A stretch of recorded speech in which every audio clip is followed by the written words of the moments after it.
I am writing with the window unlatched, because that is how any true journey begins in our world, by refusing to bolt the night out. Lean close, and you will smell the far salt on London's air, as if the sea had sent a letter and the envelope were already open.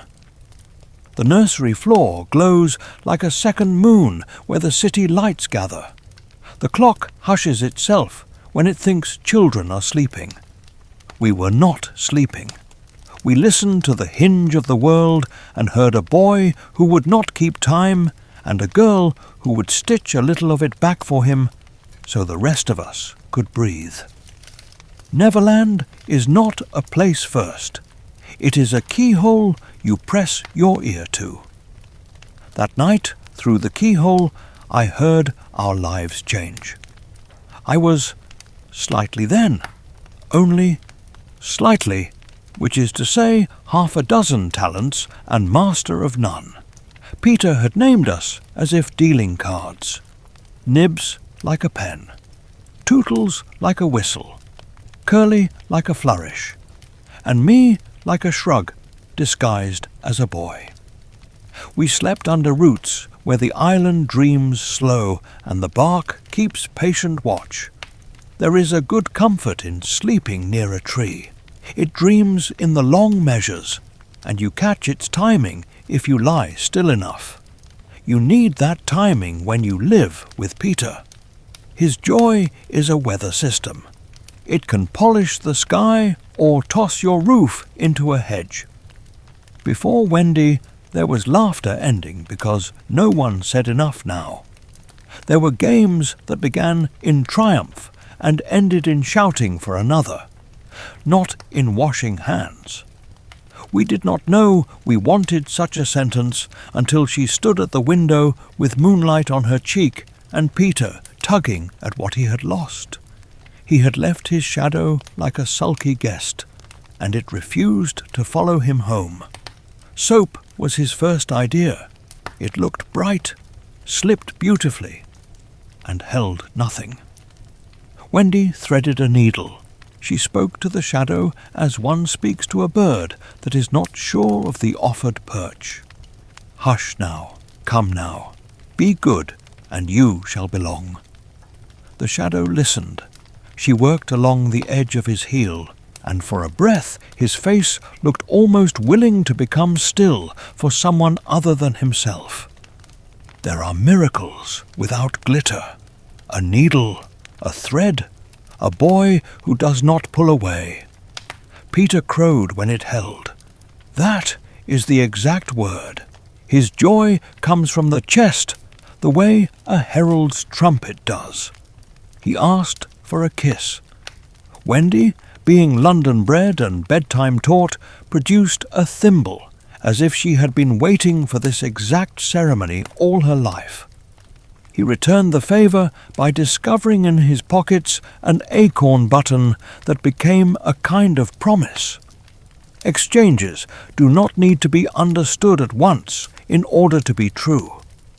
Sometimes the understanding arrives later, like an echo that takes the long way home. The room smelled of sheets and soap. It is an aroma that says adults have recently put things right. I felt, with a small pang, how rarely our underground house smelled of anything except oak and smoke. We loved those smells, yet there was a secret luxury in the odour of tidiness. Wendy looked around as if quietly assigning each toy and chair to its proper post. She did not move them, she only saw them, which is a kind of housekeeping of the mind. Tinkerbell disliked this. Her light brightens when pleased, and needles when not. She flickered like a coin turned restlessly in a hand. It was not jealousy alone. It was the fear that a new order was arriving which did not centre the person she loved most. Peter named the stars as if they were obedient doorplates. Second star to the right, straight on till morning. He says it like a rule. In truth, the star becomes second when Peter looks at it. This is his talent. He locates certainty where maps would blush. We climb to the sill. The city stretched below like a chessboard after the game has been abandoned. Pieces upright, rules forgotten. Lamps standing in their bright columns. I thought of mothers polishing spoons somewhere behind those windows, of fathers setting their watches down, of children who had not noticed that a door in the air had opened.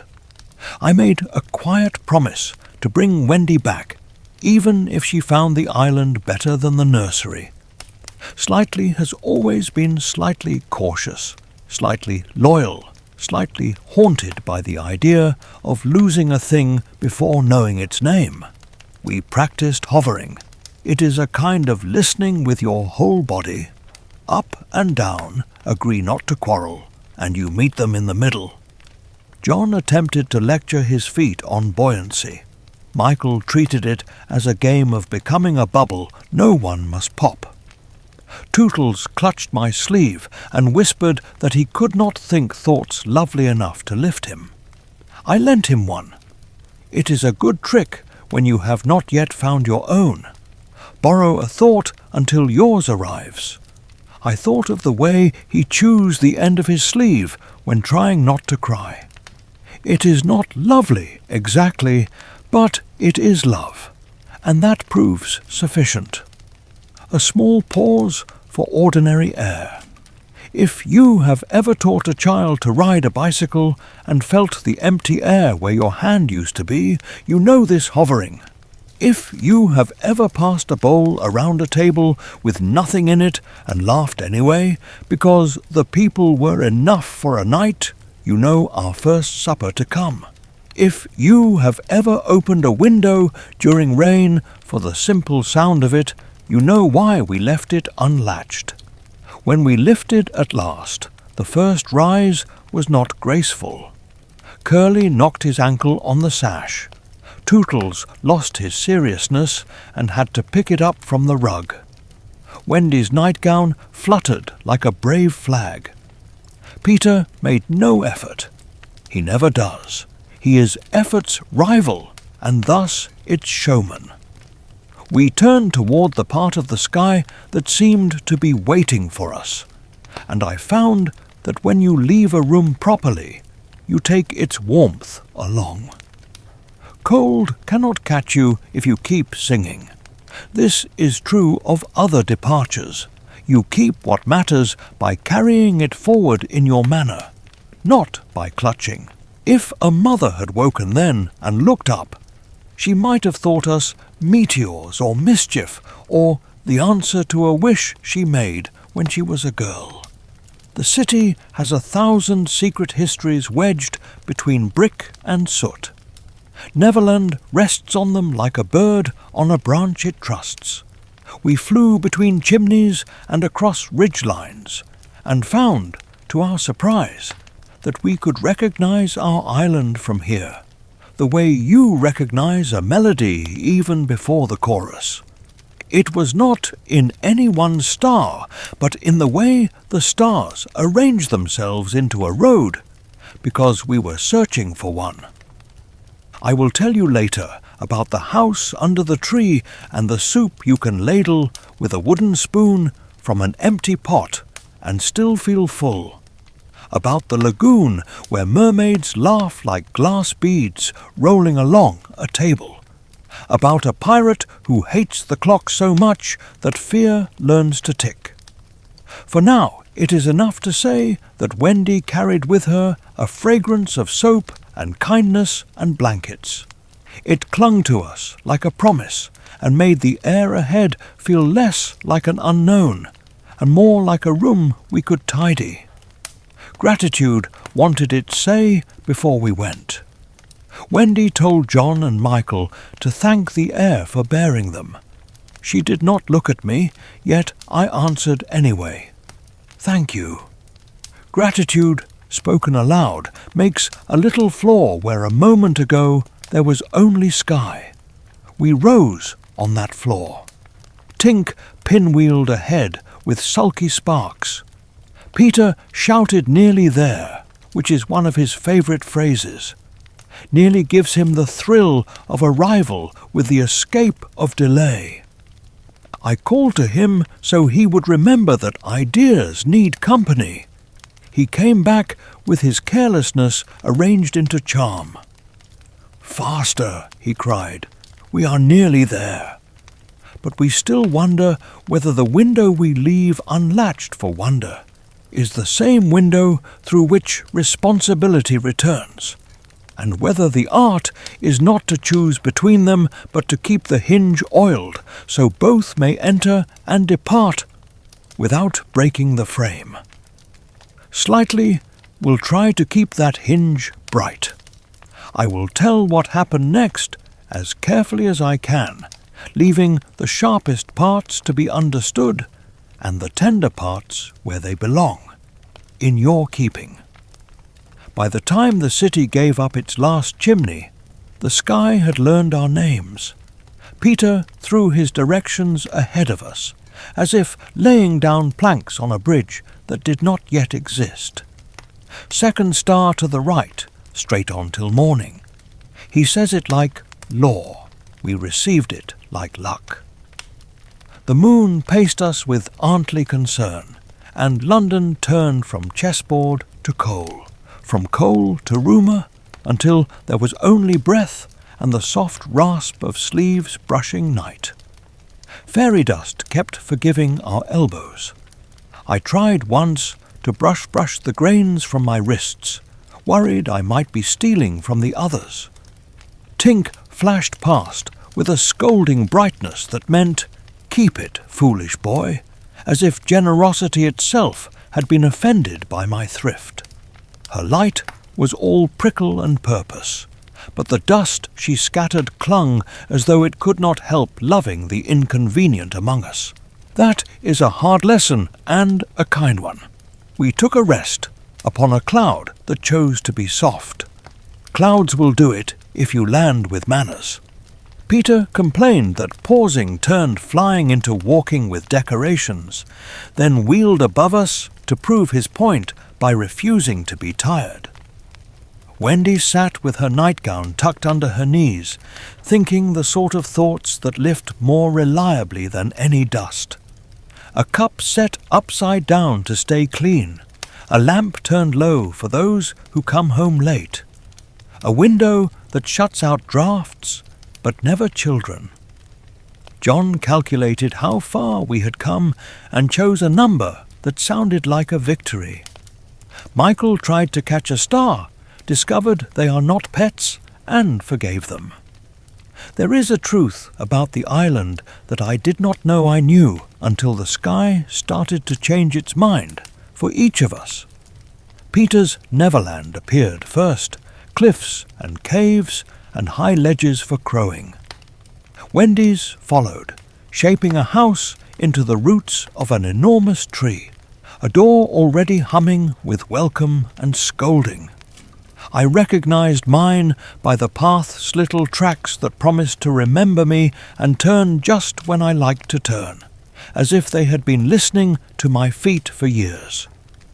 John's unrolled itself into a parade ground, strictly squared. Michael's came with a beach that could be collected entirely into pails if a boy rose early and believed in finishing. If this sounds like contradiction, understand that the island is a chorus with parts. It sings us to ourselves and calls the noise harmony. Birds escorted us for a while, confident we were cousins, until our mistakes gave us away. One feather brown with a brag of white settled in Wendy's hair. Peter reached to claim it, then saw her smile and withdrew his hand, as if he had meant to gift it all along. He is excellent at writing reasons under what he has already done and making them true by insisting. I do not say this unkindly. If certainty were a roof, we would all be grateful to stand beneath his. We pushed on into a silence that was not unfriendly, just large. It is a particular terror, being between, not far enough to turn back with dignity, not near enough to name what is ahead. Wendy solved it by telling us a small story about supper. Bread slices that never fall, jam side down, cocoa whisked to the exact edge of froth, the kettle that sings when you want it, not before. Hunger retreated a pace or two, which is the best magic because it keeps its receipts. I hummed along, remembering a tune I claimed was from a mother I could not remember. Slightly's habit is to invent a song and call it recollection, then believe it wholly until someone else needs the truth more than he does. Tink scouted ahead and returned with the eyes of a punctual friend. She has no patience for our slower hopes. She tugged at Wendy's hair with a brisk warning, not unkind, not kind because a bank of shadow had shrugged itself loose from the horizon. Peter peered and declared nearly there, which is his favourite distance. Nearly gives him both arrival and escape. He shared it out like candy. We swallowed it because it tasted like him. If you have waited with a child at the top of a slide while they negotiate between fear and pride, you know those mid-air minutes. Or if you have stood at a kitchen sink at night and let the warm water run over a single spoon longer than needed, you know how we stretched the flight to fit our courage. Or if you have slipped a letter into a post box and immediately wished to retrieve it and correct the part where your heart was too honest, you know the way the dark pressed and the dust insisted, and we kept going. The stars altered their manners once they understood we were persistent. They steadied. The sea lifted its shoulders into view, then smoothed them with moonlight as if shy of being seen in disarray. We came down through air that smelled like rain, that has reasoned with itself and agreed to be patient. Tink darted to the treetops to inform the squirrels that a new importance had arrived. Peter executed a flourish that would have been a bow if bows were not an earthbound habit. We arranged ourselves as if Wendy were a candle, and we were the circle that keeps a candle from being blown out. It is a thing we would do often, stand in such a way that someone else could be steady. Still, there were proofs demanded. The island, like any host, wanted to know our intentions. A rock shaped itself into a skull at the edge of a bay and watched to see if we would flinch. We did not, mostly because we were too proud to give a stone the satisfaction. A stand of trees leaned as if conferring and then straightened. Every twig returned to attention. The lagoon pretended it had forgotten every storm it had ever learned. From far off came a rhythm that was not the tide. I did not yet know it for the sound of a clock walking in a crocodile's belly, but I felt the scalp prickle of a future name. Peter nearly forgot us once, the way he does. He is a hound after his own joy and will run the beam of it along the wall until he hears a voice that belongs to company. "Hoy!" I called, not scolding, just tying a string to a kite. He came back at once, carelessness rearranged into charm, and praised us for keeping up with him as if we had been the ones who had strayed. We accepted the compliment for what it truly was, which is a piece of belonging handed out in the wrong wrapping. We landed badly and called it well. Curly turned a stumble into a bow that impressed no one and everyone. Tootles fell on his dignity and laughed, which rescued his dignity. John brushed his sleeves as if Parliament were observing. Michael kissed the earth and then denied it. I pressed my palm to the ground, the way you touch a friend's shoulder after a separation. The soil returned the greeting with the calm of roots. We were expected. This is a comfort I recommend wherever you find it. Evening sensibly began to happen. We considered with boyish seriousness that a house would be wanted. Peter found a ring of trees whose roots rose like benches and declared them ours. Trees in that place are readers. They study and make room accordingly. The holes into the earth fitted us, not because the trees were carved, but because we were honest about our sizes. When you insist on being bigger or smaller than you are, you catch and bruise. I have watched friendships obey the same physics. Before we went down, we lifted our faces to the new sky.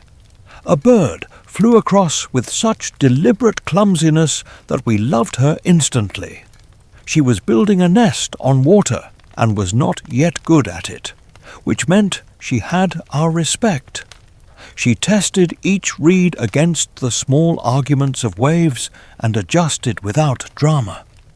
Wendy watched her with a private smile that said, "Yes, that is how it is done," and I felt a knot at the centre of the day loosen. The island was not only theatre, it was also workshop. I will not pretend we thought of London then, though we should have. Delight makes a bubble that excludes. It takes practice to let responsibility breathe inside it. I am easier now on the boy I was. He kept his promises clumsily and his friends more carefully. He meant to bring Wendy home. He meant to learn the tune by which a room calls itself family.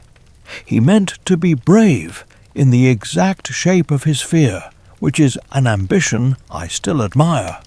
But we still wonder whether directions spoken by a boy who names stars into obedience can carry us across the hours when stars go behind weather, and whether courage that depends upon lovely thoughts will keep company with the faces who watch from a doorframe we left unlatched. Perhaps true flying is not the forgetting of weight, but the keeping of it and calling it wind. We were nearly there. We were entirely beginning. The ground opened itself to us as if it had been holding its breath, and when we slid into the roots, we exhaled together like boys who have outrun a storm. It was not a room yet, only a hollow with ambitions.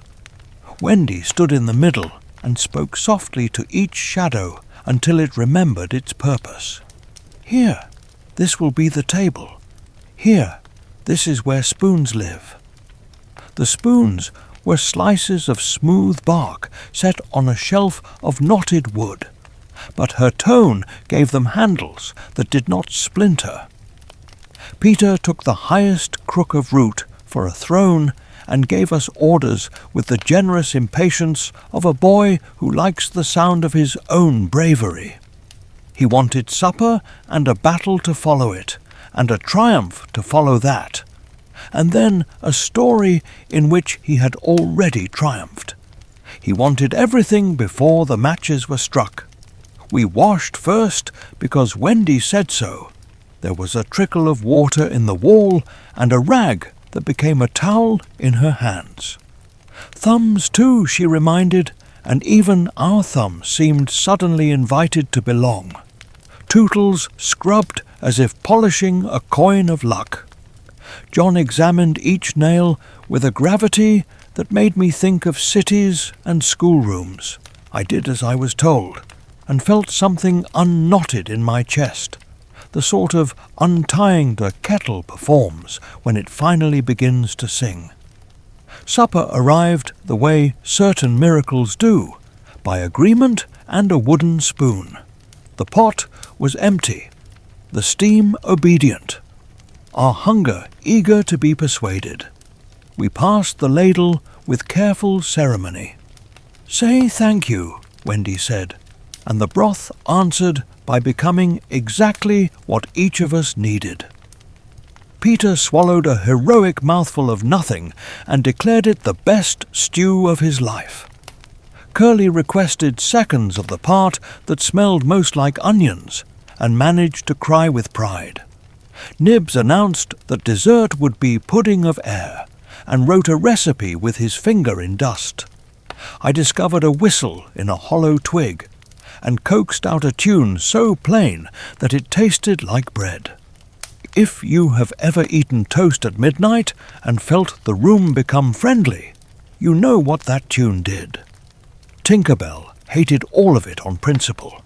Her light needles when displeased, and that evening it stitched the room with pricks of disdain. She circled Wendy's head and tugged a curl with the offensive briskness of someone convinced that rules ruin boys. It was not only jealousy, it was terror that Peter might learn to sit still for a kindness that did not originate in applause.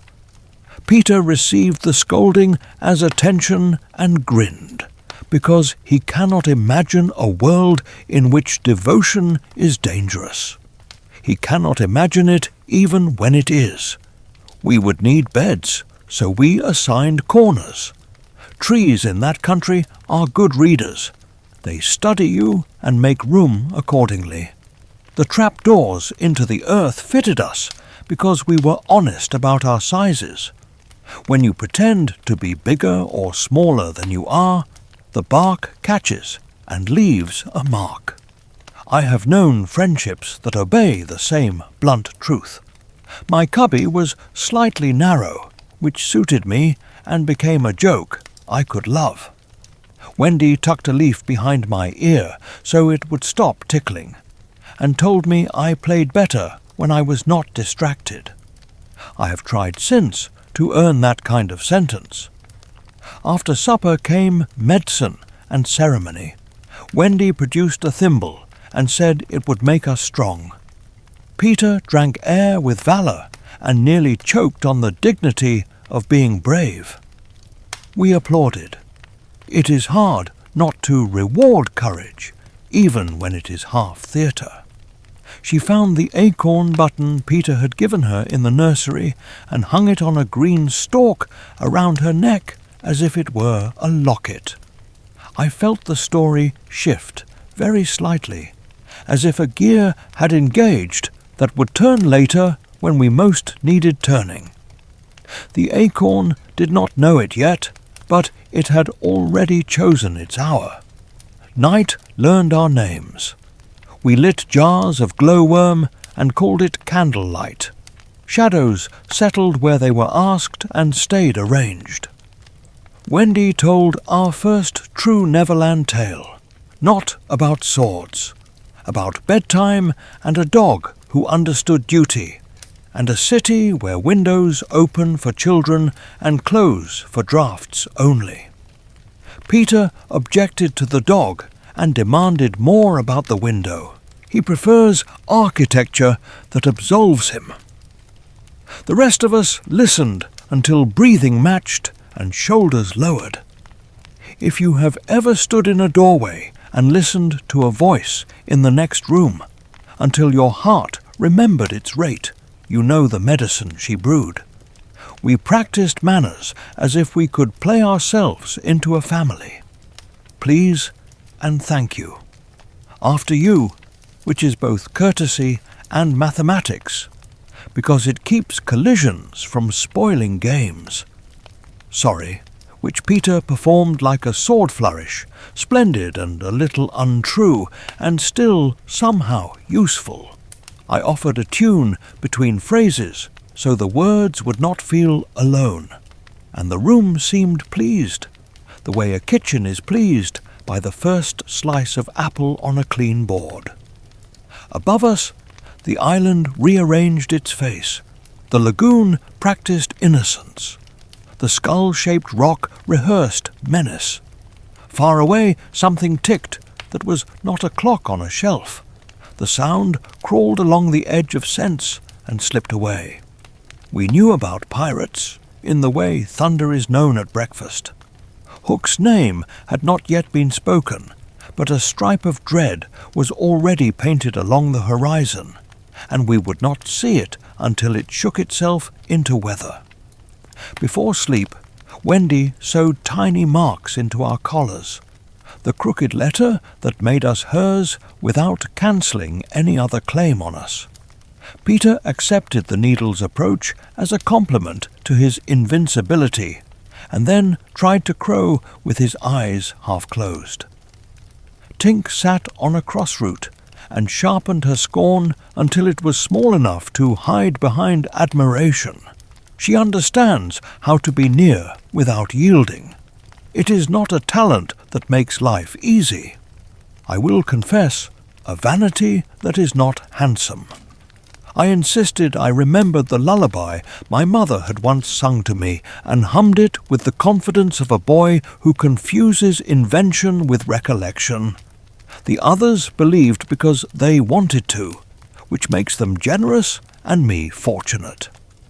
If you have ever told a story twice and believed the second telling to be the first because it was better, then you understand how I live with myself.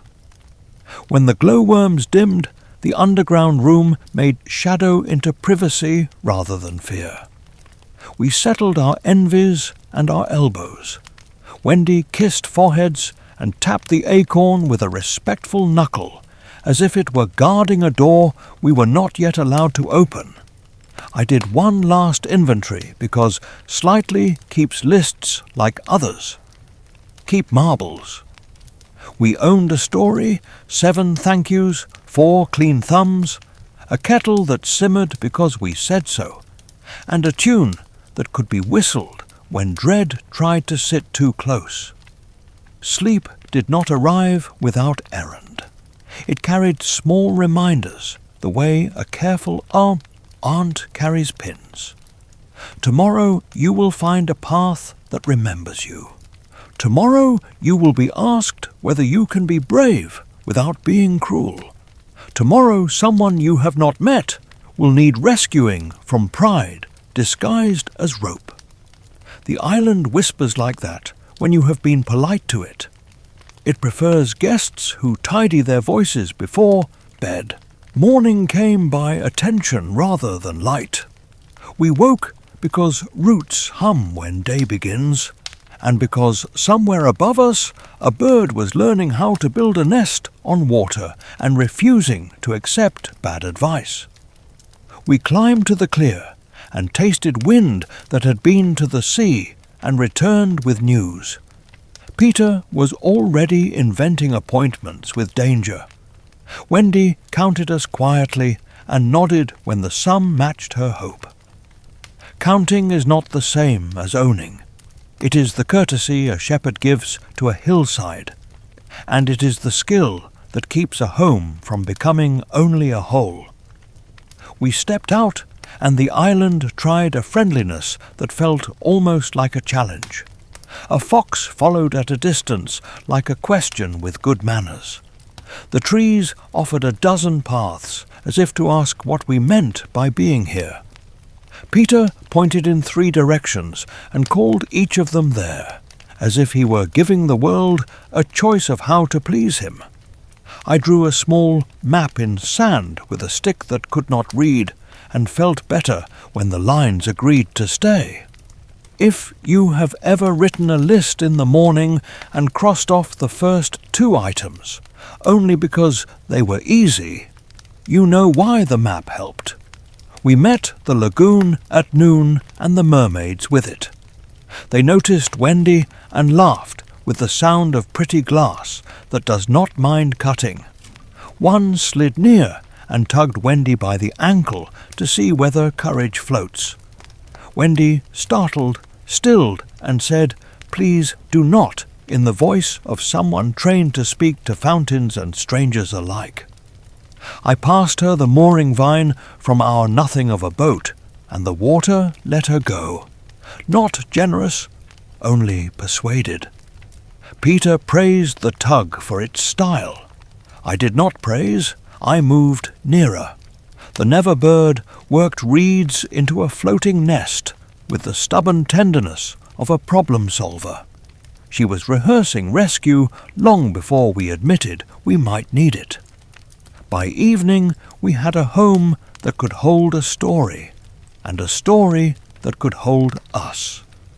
I cannot say we deserved it. I can say we thanked it in the clumsy ways that boys do, with tidied corners and promises to wash before supper, and one more tune for the glowworms. But we still wonder whether a room made of roots and good intentions can keep its size when steel glints and envy storms the rafters, and whether manners learned underground will hold when the tide argues and a clock begins to walk inside a crocodile. Morning arrived by attention and then by light. The island tuned itself like an instrument and waited for the first player to dare a note. Peter chose a cliff because cliffs flatter beginnings, and from there he spread his arm in 3 directions and said, "There, there, and there," with the easy authority of someone who believes horizons exist to be pointed at. We boys named landmarks in quieter ways. John preferred measurements, Michael picked stones he could pocket, and I chose paths that promised to remember my feet. A map began to exist where our gazes met. We tested the forest to see if it would welcome us. Trees watched with the courtesy of old ushers, nodding us down aisles of green. A fox followed in a way that suggested it had a question and good manners. Tinkerbell flashed ahead, annoyed that our pace did not match her impatience. She tugged a curl of Wendy's hair, as if to remind the new order that Peter, not paths or plans, was the true north. Wendy straightened her collar the way London girls do when asked to be brave in front of their brothers, and did not hurry. Some leadership is loud. Some shortens its stride to let others arrive without stumbling. We felt the lagoon's breath before we saw its face. It lay in a pocket of rock and preened itself into innocence. Far out, a darker line floated neither cloud nor shore. Peter shaded his eyes and grinned the grin he uses when trouble has agreed to be fun. "Jolly Roger," he said, pleased to name an enemy into being. We did not speak the name again. The island is fond of ceremony, and repeating certain words counts as an invitation. Still, the awareness of a ship sharpened the day as salt sharpens soup. Around its idea gathered whispers of men with red caps, of Smee whose goodness is only absent-mindedness, and of a captain who tied elegance to cruelty with a perfect bow. The first sound was not steel, it was a tick, the sort that should have been homely and harmless, but which arrived at the edge of the lagoon like a dare. Tick, tock. The water repeated it, and the rock memorized it, and something in my bones remembered a danger I had not yet met. Peter laughed, not because he did not hear it, but because he prefers to meet fear as if the introduction had been his to arrange. He told us about the crocodile that had once tasted hook, and developed a gourmand's loyalty to that flavour, how it followed the captain by the sound of a clock it had swallowed, and how Hook hated the clock, because hatred felt like control. I watched Wendy hear the story and tuck it away like an instrument she would one day hand to a frightened child with the instruction, "This plays comfort when you blow across it." We turned from lagoon to rock and the rock to theatre. The skull-shaped promontory lifted itself out of the water with sockets full of tide, and Peter said it was an excellent place to practice stealth. Boys love a word that both flatters and permits them. We hid then in the notches and ears of the place, and pretended we had always been good at silence. From behind a tooth we could see the channel and the pale mouth of the lagoon and the strip of beach where a canoe might be left if its owner were interrupted by villains. The canoe appeared as if conjured by our thought. It had been paddled hard and abandoned hard. Inside lay a coil of rope and the imprint of a knee. Peter's face sharpened. He can become a blade when rescue discovers him. Beyond the canoe, where the scull's tongue of stone made a little stage, 2 pirates tugged a third figure along. Tiger Lily, wrists bound, chin unbowed. Smee fussed at the knots and apologized to the air for the weather, as if manners could launder intent. Starkey pretended to be taller than his fear and failed. And then Hook arrived with the kind of elegance that makes cruelty look deliberate rather than convenient. He saluted the sea as if it were an audience. He told the lagoon that justice required example, and that the example should be set tonight. Tiger Lily did not ask for mercy. Her silence was the clean kind that makes talkers sound shabby. Hook instructed his men to leave her on the rising tide at the base of the rock and let the sea invent a verdict. The tick-tock, distant a moment before, came a whisper closer, as if the crocodile had lifted its snout to better enjoy the scene. Hook flinched, which made him furious with himself, and he cured the feeling by ordering a cruelty twice over. Peter pressed his finger to his lips and smiled a performance into being. When he plays, the world often believes him. He crept to a fissure in the skull where the rock might carry his voice, and he summoned his best hook. The impression was so accurate that even my ribs leaned away from the echo. "Bring her back," he called down in the captain's polished contempt. "Who dared tie what I did not tie?" Smee straightened as if promoted by the sound alone. Starkey filled with relief at being scolded by authority. They scrambled to obey orders that had not been given and dragged Tiger Lily back to her canoe. "Now bring her to the ship and treat her as a queen until I remember why I am angry," Peter's Hook continued, enjoying the feel of precision in his mouth. Smee beamed. He is the sort of man who wishes to be kind and ends up being useful. They pushed the canoe toward the channel and argued delightedly about whether queens prefer cushions or carpets. Tiger Lily said nothing. Her eyes went to the skull and then to the fissure, and for a heartbeat her silence had aim.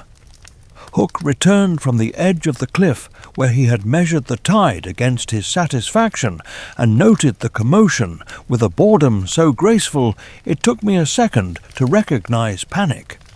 He spoke once. "Smee," he said, and the name became a column of air the poor man had to climb to answer.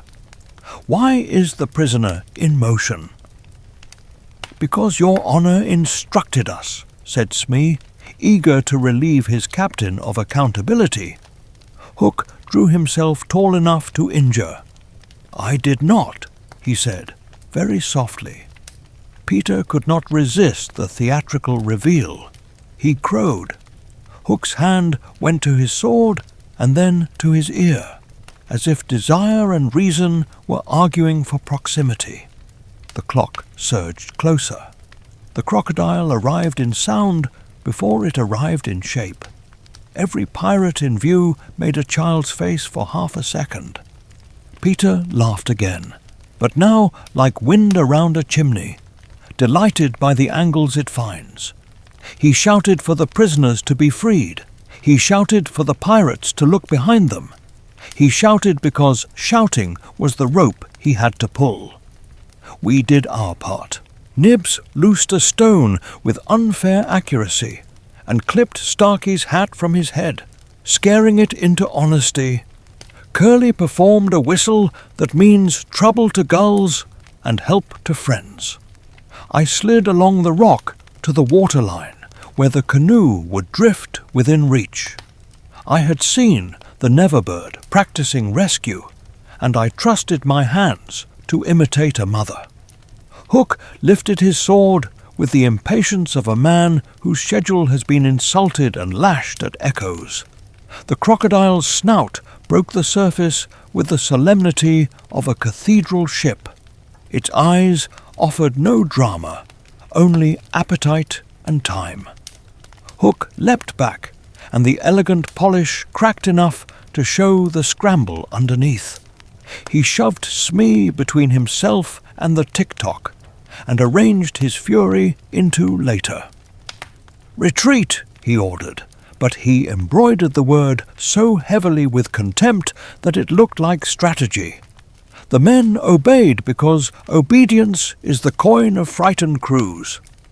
When the last of them slipped out of view, Peter danced on the skull and accepted applause that existed only because we loved him.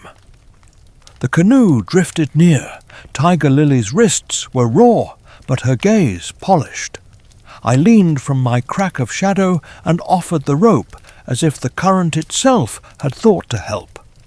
She took it, and I pulled with a steadiness I have practiced ever since. Wendy had already prepared space on the rock where the knots could be cut and the dignity restored. She worked without commentary, and with the gravity of one who understands that rescue is not complete until the rescued stand of their own naming. We sat very small together when it was over, the way people do on curbstones after long hospital nights, sipping the ordinary air that suddenly tastes medicinal. Peter rehearsed his favourite parts, making sure the world would remember the lines he liked best. Tink circled and rang a warning I could not translate, though it felt like, "Be careful what envy learns from this triumph." Tiger Lily looked at each of us, and then at Wendy, and gave a brief nod that meant more than we deserved.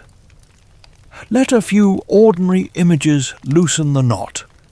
If you have ever held the back of a chair for a friend, while they climb on a shelf to retrieve a box they pretended was not heavy, you know the canoe and the rope. If you have ever mimicked a teacher behind their back and been forgiven because the class needed the laugh to lift its fear, you understand Peter's voice in the rock. If you have ever heard a clock at night and decided it was the sound of something patient rather than something hunting you, you have already negotiated with Hook's dread and won yourself a quiet hour. But we still wonder whether rescue that depends on perfect mimicry and lucky timing teaches courage or only applause, and whether a victory won in echoes prepares the heart for days when no voice answers back, when the clock comes nearer and the only rope available is the one you have learned to tie around your own fear and pull until it yields. Jealousy entered like a splinter you cannot see, and therefore cannot forgive. We had begun to live by Wendy's little calendar of order, and Peter, who loves to feel necessary, submitted to a nightly spoon of medicine because she had said it would keep him bold for morning. One evening, after the rescue on the Skull Rock and the applause that followed us home like loyal dogs, Tinkerbell hovered near the shelf where the bottle waited. Her light quivered the way heat does on a road. She had endured a day of being almost and almost is a hard bed. I saw her tug at the cork and then fly away with a speed that meant she had decided against some mischief and was punishing herself for the decency. That same night, the island drew in its edges as if listening for a step that did not belong to any of us. The roots seemed to tighten, the earth to hush. I lay with my hand on the warm place in the bark where day leaves its last memory, and heard a sound like silk finding a snag. Someone had come down our tree whose shape did not fit. It was elegance first, and cruelty afterward.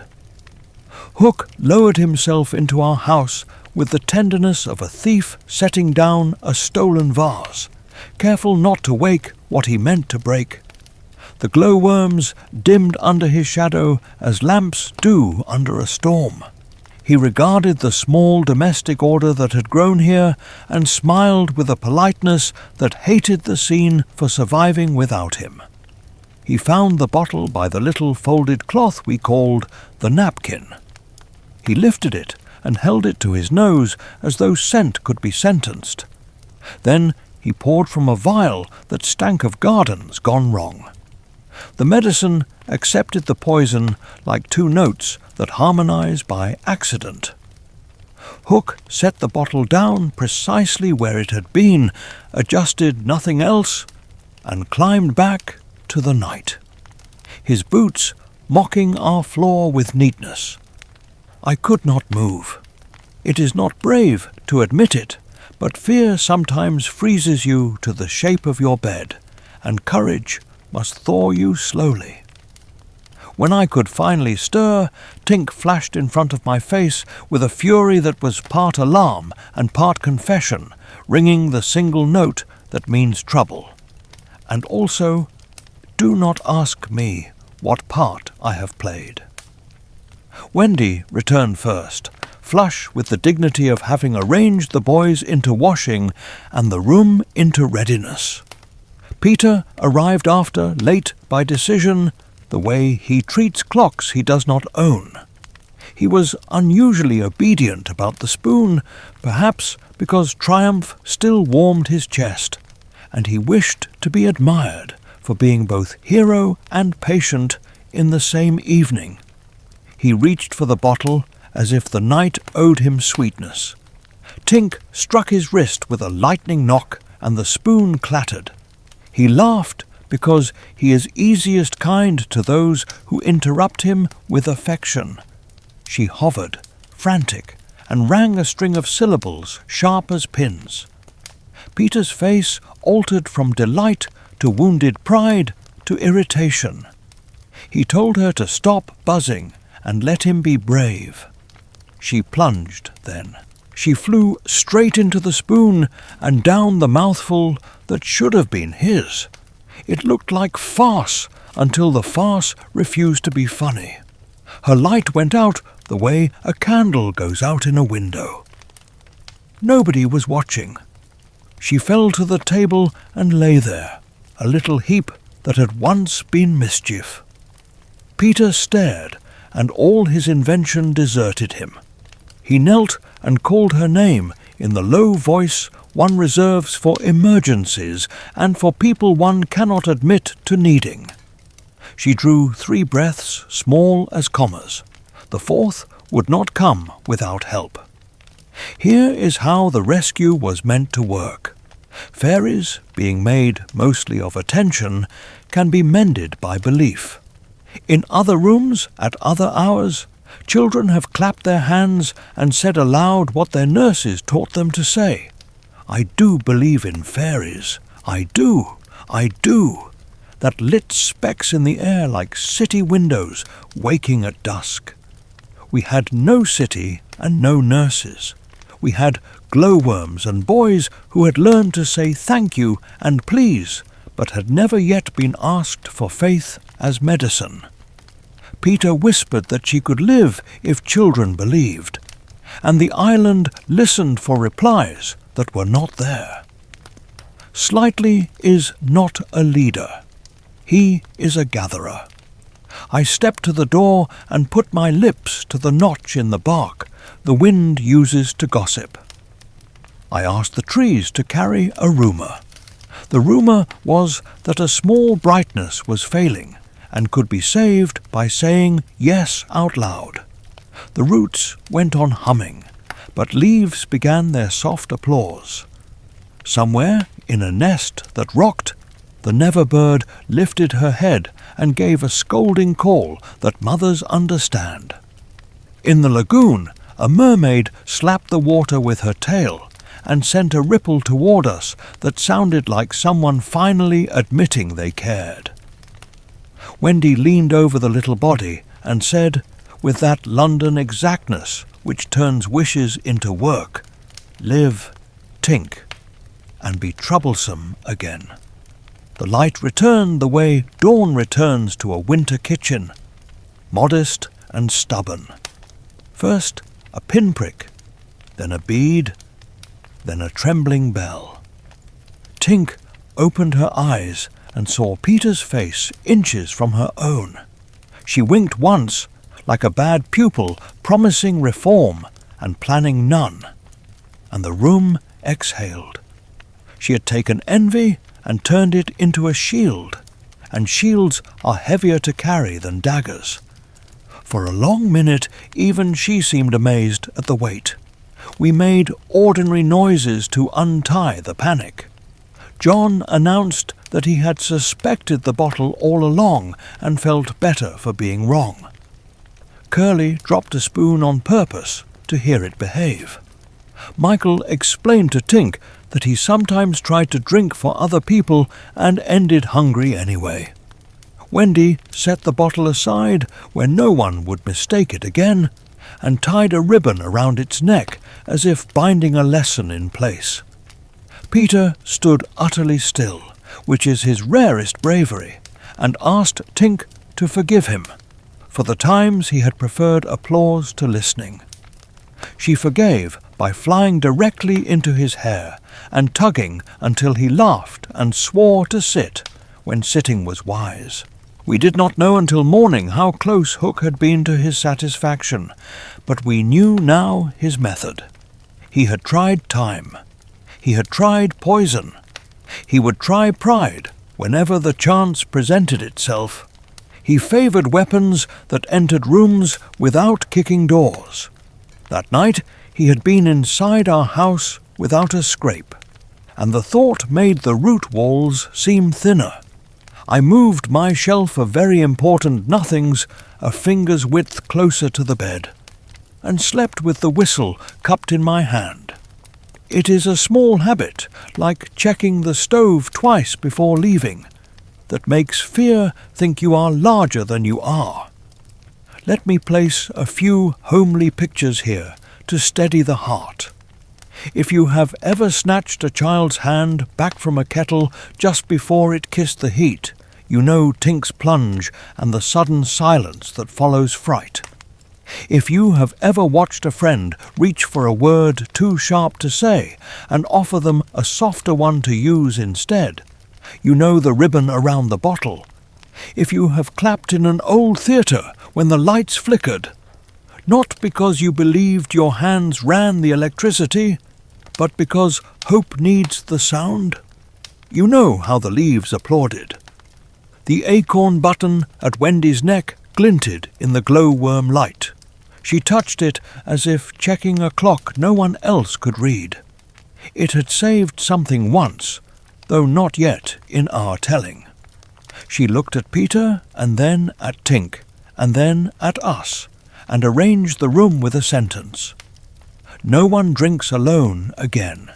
It was a rule without ceremony, which are my favourite kind. We repeated it as if it were a bedtime prayer. No one drinks alone again. The air approved.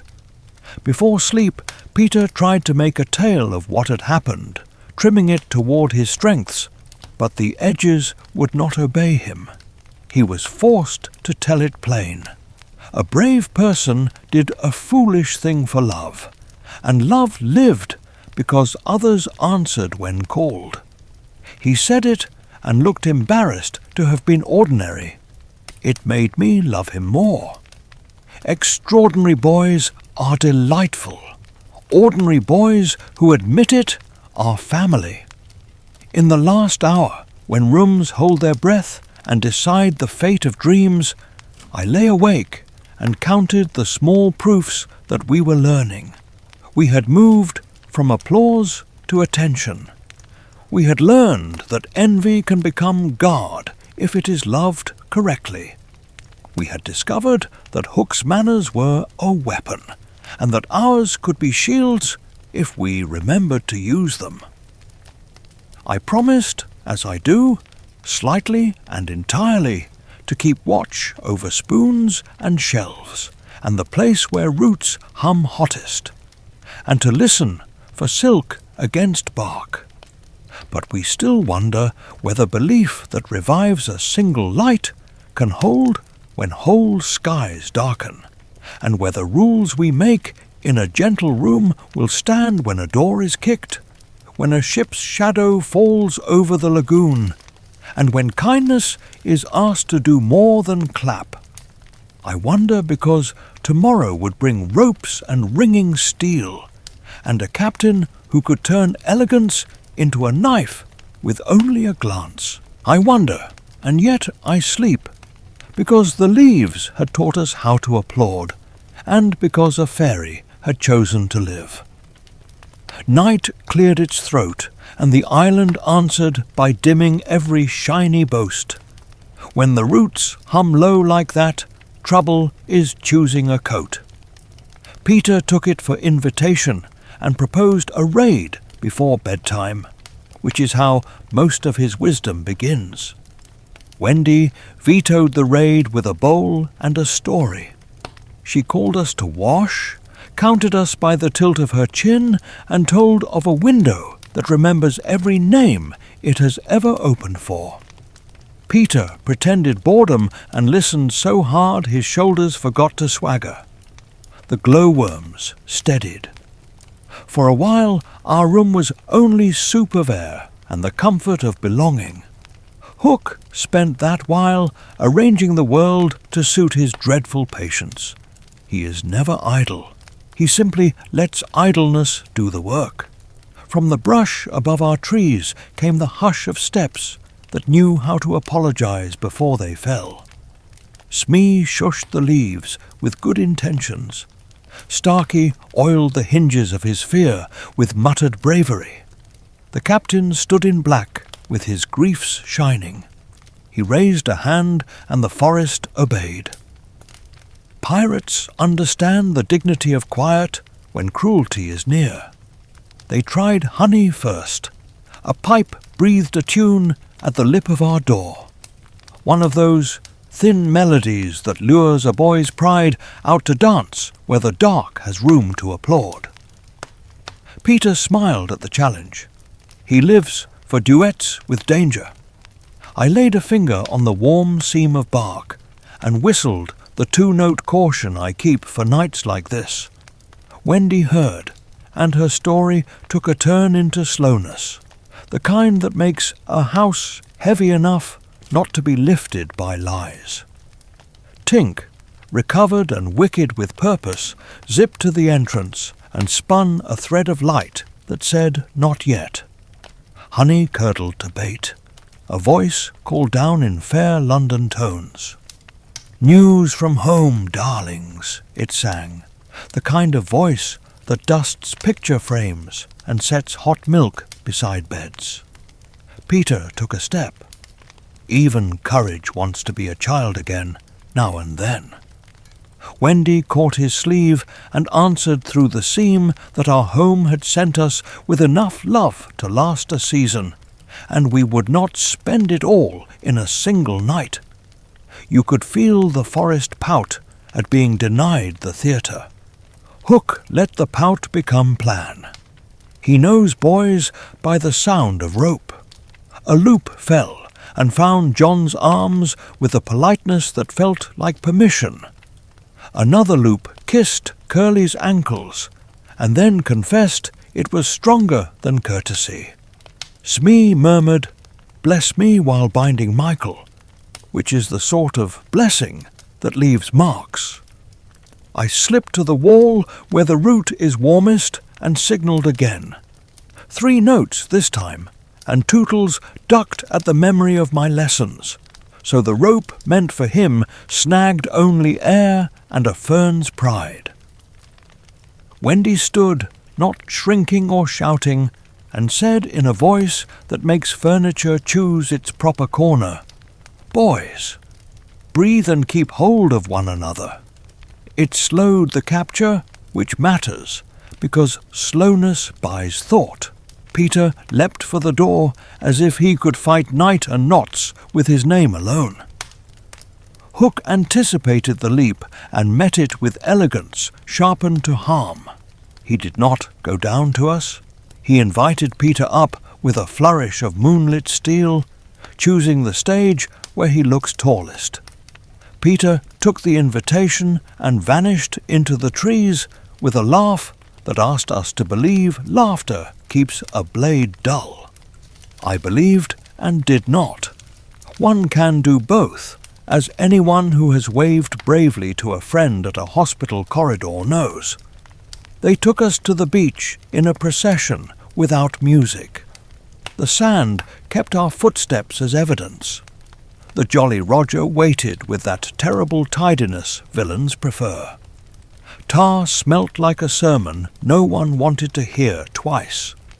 The gangplank creaked the tune of foregone conclusions. Smee apologized to Michael for the splinters before suggesting he mind his little boots. Starkey used too much flourish in bowing us aboard, the way a man bows to his conscience when he intends to ignore it. Hook inspected us without touching, which is a deeper insult than handling. He announced that our manners would be corrected, that we would join a proper crew and be rid of bedtime. The boys looked briefly impressed, because his contempt is dressed better than many men's admiration. Wendy asked for the courtesy of hearing charges before sentence. Hook smiled as if tasting the idea. The charge, he said, is childishness. The sentence is adulthood. It was an excellent line and a poor truth. He proclaimed that we would sign the book and swear to the flag before the tide turned, or else learn a lesson in walking planks and meeting the sea politely. Smee fetched the inkwell with the air of a churchwarden. The quill scratched my name in the air without touching paper, and I felt a cold version of myself step sideways and wait. Slightly it wrote in shadow, and I kept my warm self stubbornly where I stood. Peter did not come when he should have. The deck wore our worry like a sheen. The crew relaxed into triumph the way men do when victory smells of tar and someone else's fear. Starkey passed mugs that steamed with a promise to be liquid courage if you could stomach lies. Hook narrated our future with a purr. Men like him plant images like seeds. He described the delight of never saying please again, and never being told enough now. He offered us knives in place of lullabies. He placed a hand on the rail as if it were the throat of a rival, and smiled at the moon for noticing. Wendy asked for a moment to speak to us before signatures spoiled our spelling. The captain permitted it for the pleasure of seeming magnanimous. Wendy turned to the boys and told the smallest truth in the simplest words. "I cannot stop you. I will not leave you. I will keep the window unlatched in my heart even here." She then taught us a song with a melody that remembers home. We sang poorly at first. Singing is a muscle that tightens under fear. On the second line, our shoulders remembered the room under the roots, and on the third, the masts seemed to shudder as if bark had recalled being tree. Hook grimaced, because music not his turns the air democratic. Here are 3 little pictures to loosen the knot. If you have ever been fitted for a uniform that did not suit your skin, and smiled at the tailor while keeping your old sweater safe at the back of the drawer, you know the book and the flag. If you have ever refused a dare at a party, and watched relief bloom in the friend who was waiting to refuse. Second, you know the second line of our song.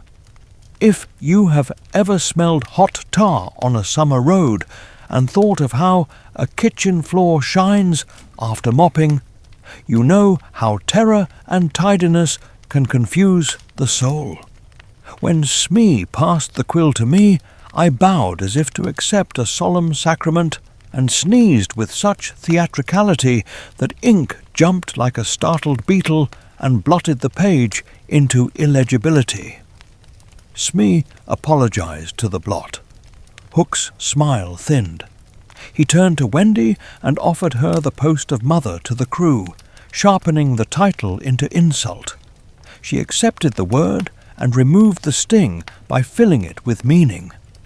"Mothers do not sign away boys," she said mildly, and placed the quill back in its stand as if tidying a dangerous toy. Even pirates grew briefly homesick. The tick began as rumour along the hull. Tok answered from the dark skin of the water. Hook's hand twitched, not toward his sword, but toward the empty air where safety never lives. The crocodile was near enough that time had a shape. For one breath, every man became the exact age of his first fear. Hook gathered himself with a hiss, wove contempt into courage, and ordered the plank prepared in case music failed. The crew sprang to their marks with the relief of men given tasks precise enough to hide from conscience. Peter chose that precise second, because he cannot resist a cue to arrive where the mast meets night. He was all grin and shadow and the arrogance of boys who have not yet learned how much a promise weighs. He crowed, and the rigging accepted the sound like a long-awaited refrain. Swords sprang like startled fish. The deck leapt into theatre. Tink shot from his shoulder in a silver line that drew a map for chaos. The fight began in the old language of clang and breath and luck. I set myself to the work. Slightly must always do. I moved the littlest clear of swings that would have taught the wrong lessons.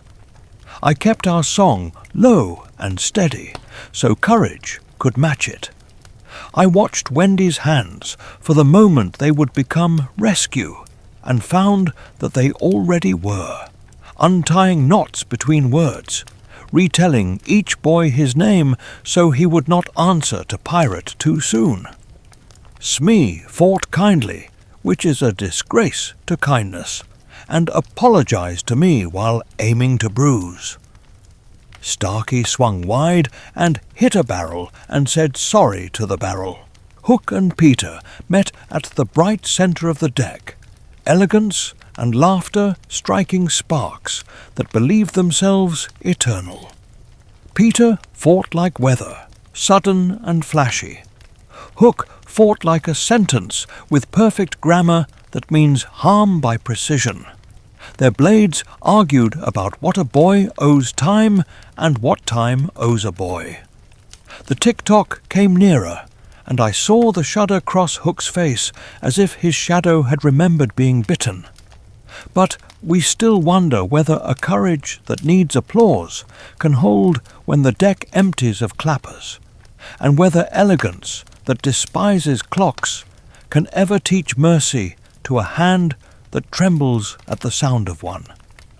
We wonder because in that clash glittered both our future and our fault, and because songs, however brave, must share breath with steel. I kept counting us under the noise. I kept the tune.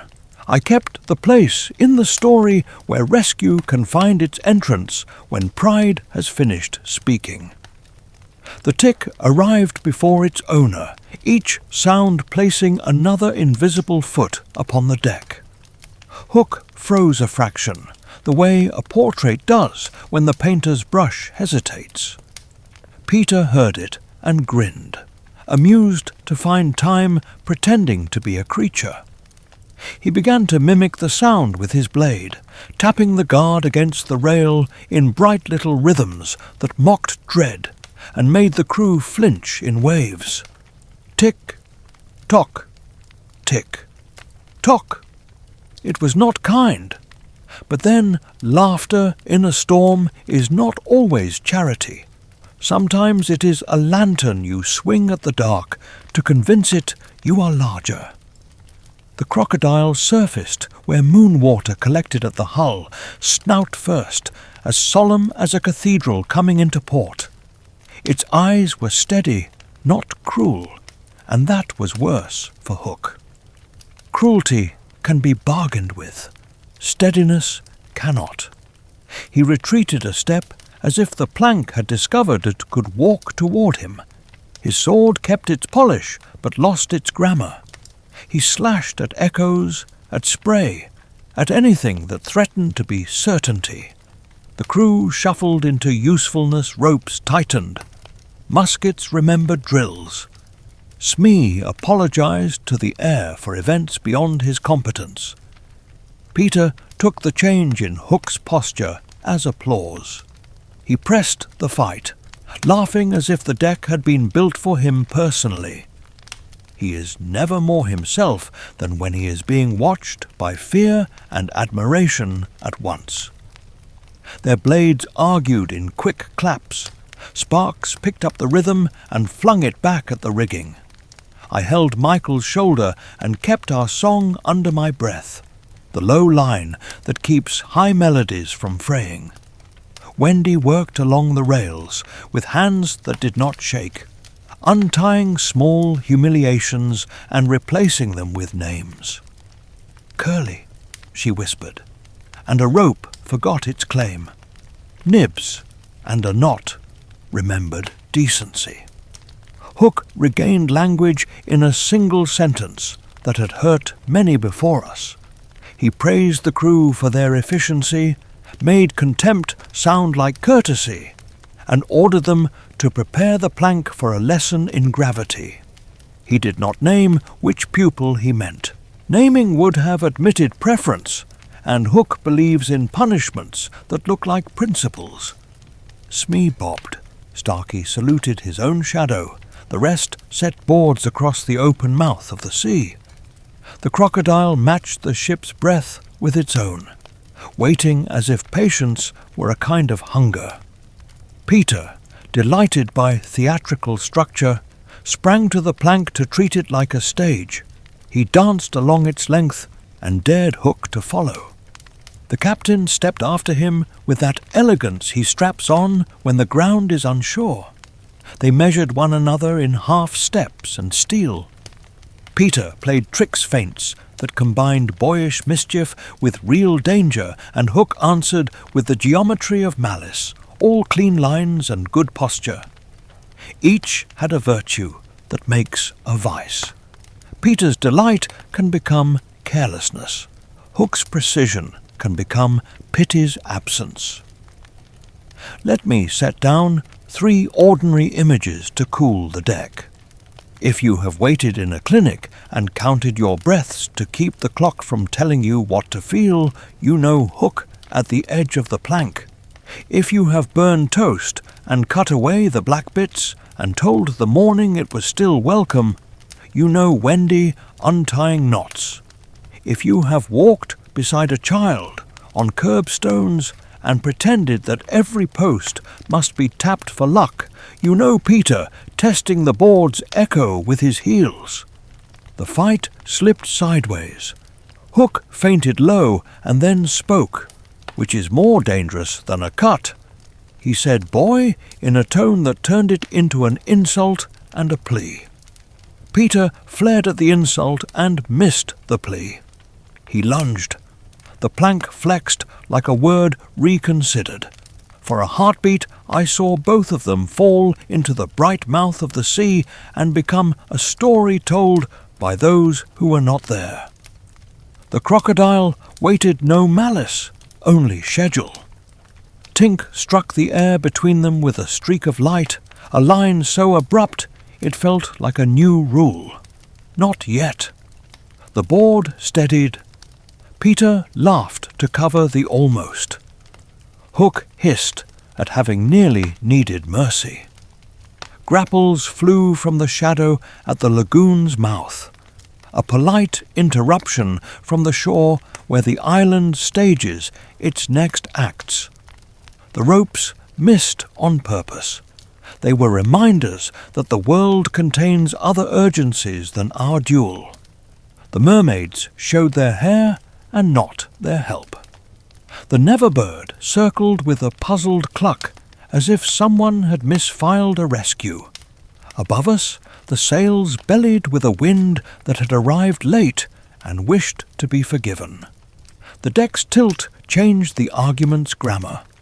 Peter used the gust the way he uses friendship without thinking how it arrived. He bounded past Hook, nicked a tuft from the captain's lace with a cheerful competence that drove the man past dignity into rage, and shouted for us to remember that pirates cannot fly in their hearts. We answered by making room for each other's feet. Smee tried to capture our chorus with a net. Nets are terrible at holding songs. Starkey tripped on the truth and blamed the weather. Hook found centre again by speaking to me. He has that talent. He can look past the hero and address the one most likely to keep count. Slightly, he said, and the name on his tongue was an accusation that I would always be almost. He offered me a future with books balanced on a shelf that never wobbled, with orders to give and nothing to wash before bed, with calendars that rewarded obedience by never surprising. It is seductive to a boy who loves lists. I put both hands on the rail to keep from stepping toward the promise. It smelled clean and lonely. Wendy looked at me without fear or flattery and said, "Only hold fast." I held. The clock spoke nearer. Hook's mask cracked in the way masks do when they sense a face can no longer wear them long. He made one splendid thrust that would have ended the play and our audience both. Peter parried with luck and ego, and a splinter of mercy he did not intend. In the jostle, the bottle we had ribboned rolled from a coil of rope and tapped the captain's boot. He glanced down, saw only a toy toppling toward the scuppers, and kicked it into the sea with a disgust that looked like victory. That disgust woke something quiet in me. I saw how carefully Wendy had tied that ribbon to make a rule visible. I saw how easily a man like Hook could unmake it with the lazy side of his shoe. The difference between making and unmaking is not force, it is attention. I blew my whistle twice, and then once more. The call we had agreed would mean gather to the smallest brave thing you can do right now. The boys came to heel like loyal dogs, and in the chaos of pruning pride, small braveries add up. Wendy asked for permission to say goodbye if we were to go into the dark. Hook, obliged by his own story to act elegant before cruelty, nodded.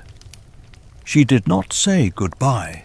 She said good night, as mothers do when they expect to see morning. The words arranged the air into furniture again. Peter heard home hidden in that phrase and remembered there is a kind of winning that is not applause. He fainted left, drew Hook's hunger to the empty space where glory should have been, and offered instead the old, reliable terror he kept in his pocket for emergencies. "Tick," he whispered, and the crocodile's clock answered on cue, closer than fairness. Hook flinched with his entire history. The plank remembered its purpose. He stepped backward, more grace than panic, but not enough of either to save his balance. The sea accepted him in the blunt, clean way seas accept. The crocodile followed its appointment. I will not give you horror. The night closed its curtain with a hush that respected both adversaries and the story that had placed them together. The crew staggered into silence, some lighter, some orphaned of a discipline they had loved because it gave them shape. Smee removed his cap and looked smaller without a master to apologize for. Peter crowed, because he is a boy, and because the sound has always meant survival to him. The island echoed it, polite and a little tired. We cut our ties, found our feet, and backed toward the gangplank with a care that honored the deck for the lessons it had tried to teach. Wendy led us off as if excusing children from a long visit where the grown-ups had argued and everyone had been brave about the tea. Tink sprinkled a stingy trail only we could read. The night let us pass. Behind us, the ship rearranged itself around a new emptiness. We reached shore, and the sand forgave our weight. The roots took us in and hummed low, not triumphant, only relieved. I counted us, because that is what I do. I counted the breaths, too, because sometimes victory tries to take your breathing out of your hands, and it is good to take it back. We told the tale simply, because simple leaves room for listening. Peter attempted eloquence and slipped, landing in ordinary, which is where truth waits when it wants to be useful. We slept as if the beds had been earned, but we still wonder whether fear that keeps time for monsters is the same fear that keeps watch for families, and whether a boy's bright triumph on a plank can teach him to love the quiet work of returning, apologizing, and leaving the window unlatched for those who come after. We wonder, and in wondering, we keep the hinge oiled, because the door between bravery and kindness must swing every morning if a house like ours is to stand. Morning did not cheer so much as consent. After a night of clang and breath, and the hush that follows a name meeting its fate, the island allowed us a pale, usable light, like a kitchen bulb after a storm. The Jolly Roger rode at anchor with a wounded sort of tidiness. Without hook, the ship looked like a sentence missing its verb. Smee moved about as if apologies could be rigging.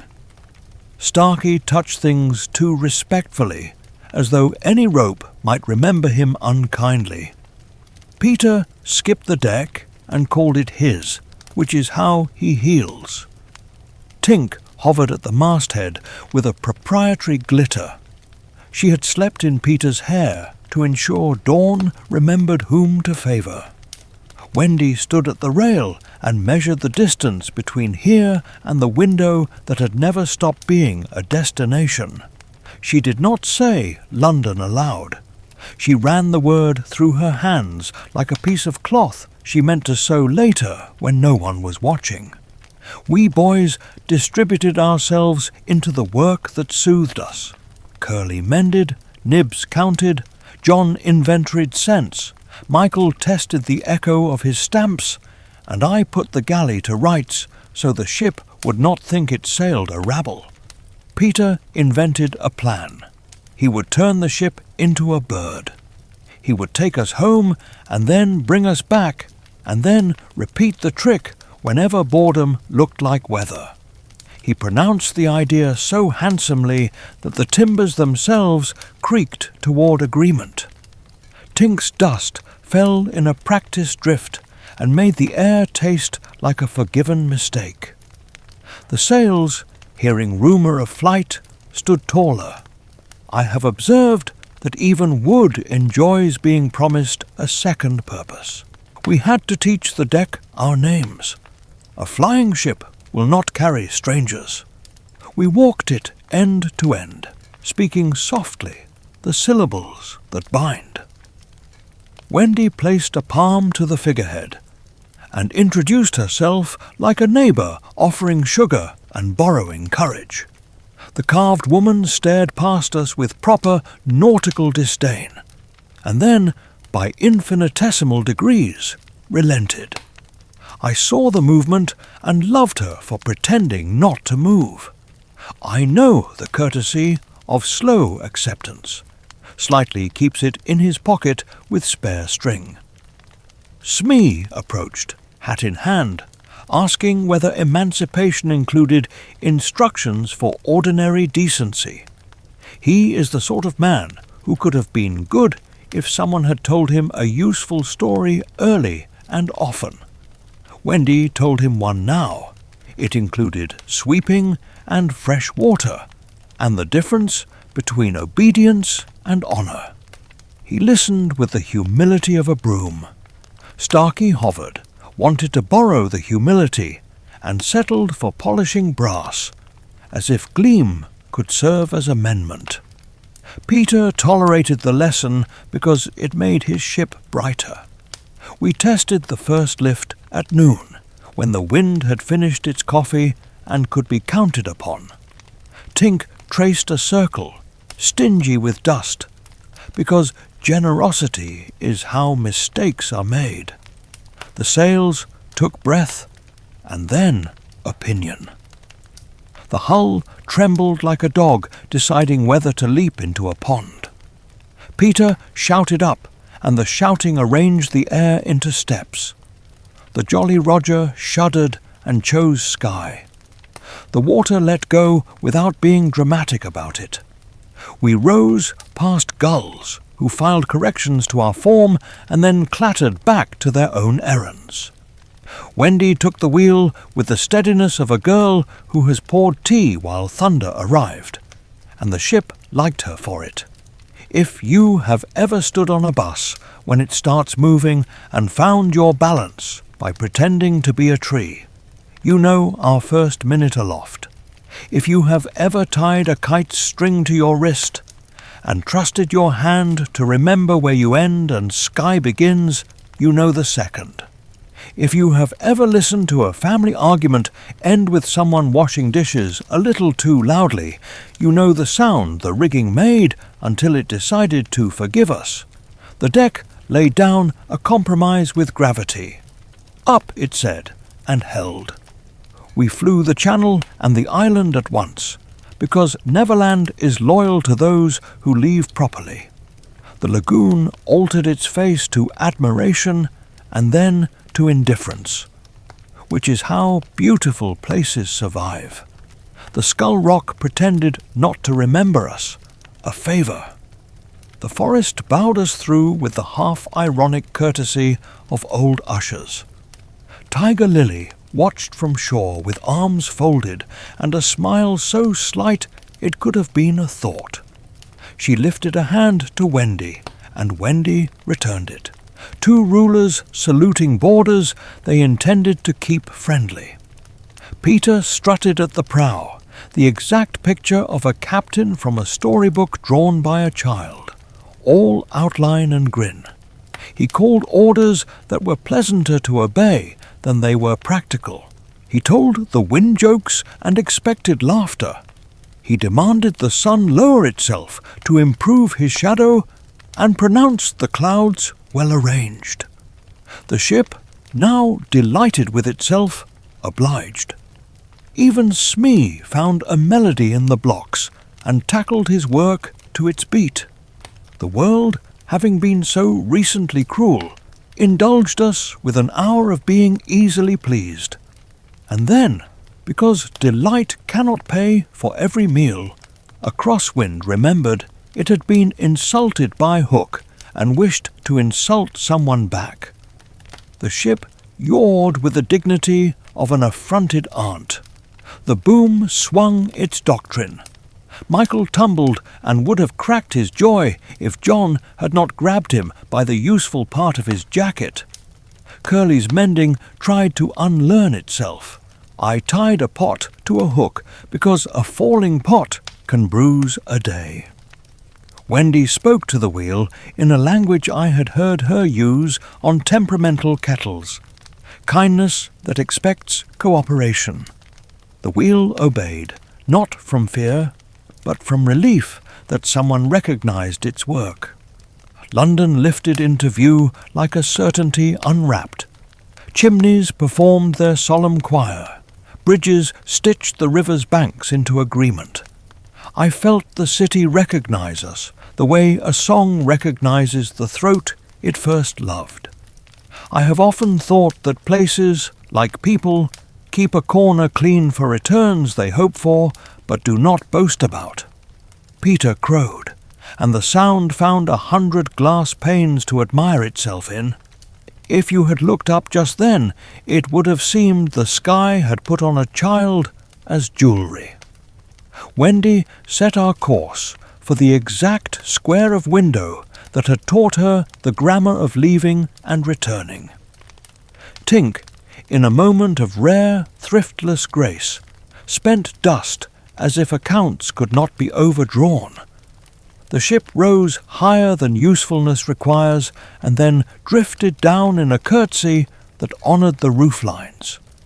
We argued, briefly and lovingly, about which rooftop had been ours to jump from in pretend. John insisted upon a particular chimney not because it was correct, but because his memory liked right angles. Michael claimed whichever roof had the friendliest pigeons.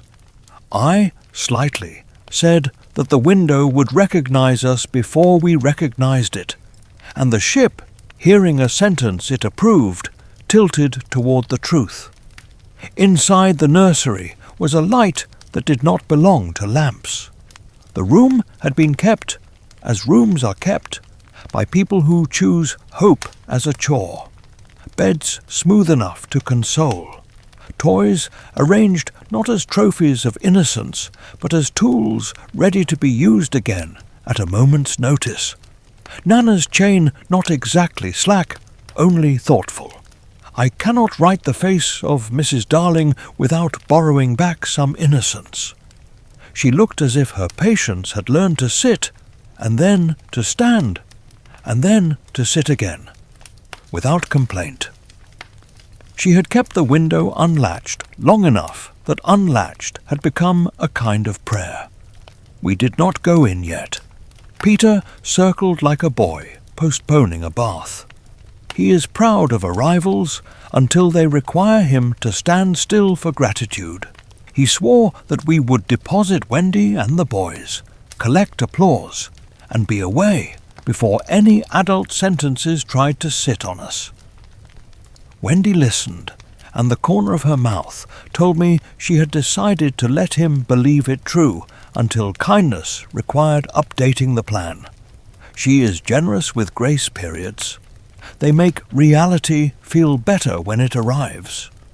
We floated a few streets longer, looking down into lives that went on without us. A baker dusted mourning on his bread. A constable rehearsed his dignity against the probable scamps of the day. In a window not ours, a father lifted a sleeping child's arm to slide on a sleeve and kiss the air above the wrist where skin is tender. These sights made the deck steadier beneath my feet than any rope. It is one thing to fight pirates and argue with clocks. It is another to see ordinary mercy and decide you prefer it. Peter leaned over the rail and asked if we were ready to be heroic in the quiet way. He did not say it like that. He said, "Who wants to startle a dog and a mother?" But I heard the better sentence behind the mischief. We tied off lines because landing is also a virtue. Tink withdrew from Peter's hair and flew ahead to warn the curtain of our importance. The curtain forgave her and made a little theatre of itself, which is all a fairy ever asks from cloth. Let a few common pictures take the strain from this moment. If you have ever stood outside a door with a key and waited 1 second more than needed because you wanted to arrive rather than merely enter, you know our circling. If you have ever straightened your collar at a bus window to give your reflection courage before the interview, you know the way Wendy set her shoulders. If you have ever carried a sleeping child from a car and felt the miracle of weight that trusts you, you know what it was to look at those beds and think of names tucked in like sheets. But we still wonder whether a ship that learned to fly for joy can also learn to land for duty, and whether boys who were brave on planks and in caves can be braver still in parlours where apologies are furniture and promises are not made to the wind. We wonder because the hinge that swings from Neverland to London must not only be oiled by wonder, but also by the slower work of staying. The Jolly Roger drifted to the exact height of a nursery promise. Peter set his jaw to laughter and touched down as lightly as a hand on a sleeping brow. The window waited. The room breathed. We were about to practice another kind of courage, the kind that knocks. We came to the window as if to a page we had left unturned. The curtains breathed. The room kept its manners, and the beds lay waiting with that composed patience that tells you hope has been doing housework. Nana lifted her head first. She did not bark at once. She studied us with the sober intelligence of a nurse who has learned that joy and disaster wear the same shoes when they arrive at night. Then her tail decided before her voice, and the room filled with the sound of forgiveness.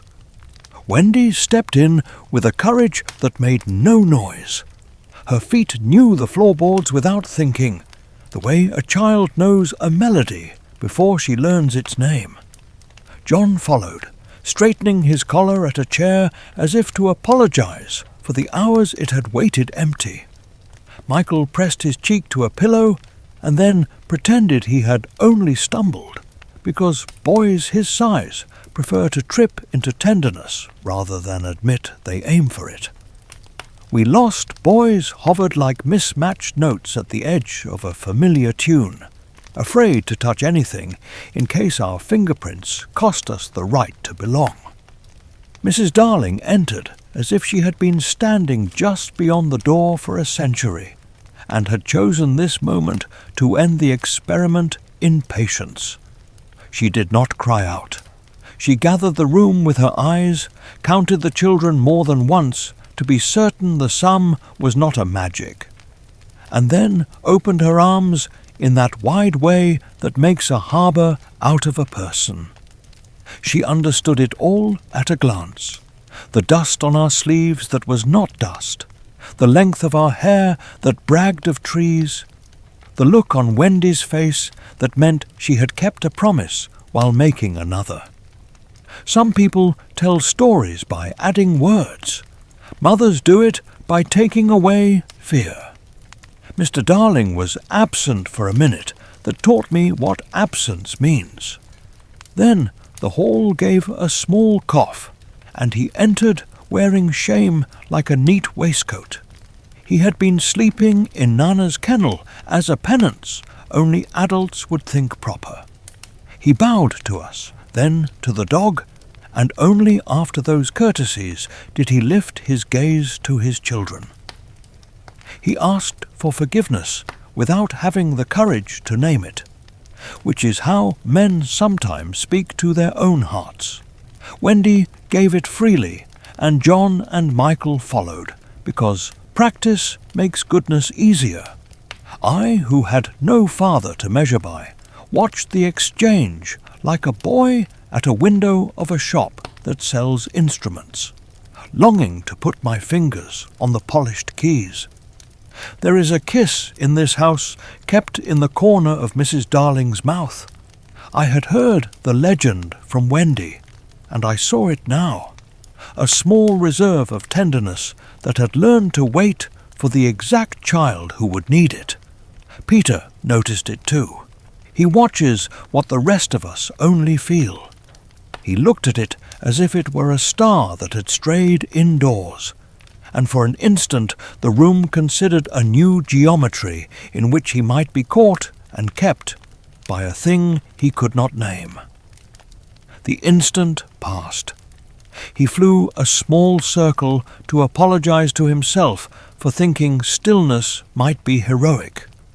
The acorn at Wendy's neck shone with a purpose that had ripened. Mrs. Darling touched it with a mother's curiosity that holds questions like apples and does not bruise them. Wendy smiled the way girls smile when a secret becomes a story safe to tell. The thimble was returned to its old place on the mantel with unremarkable triumph, and I loved the mantel for not boasting. Tinker Bell perched on the clock and pretended to inspect the hour, while actually judging the adults, only slightly pleased that their sentences were as tidy as their furniture. We lost boys stood in awkward formation, hopeful and unsure. It is difficult to ask for belonging with your hands at your sides. Mrs. Darling saved us from asking.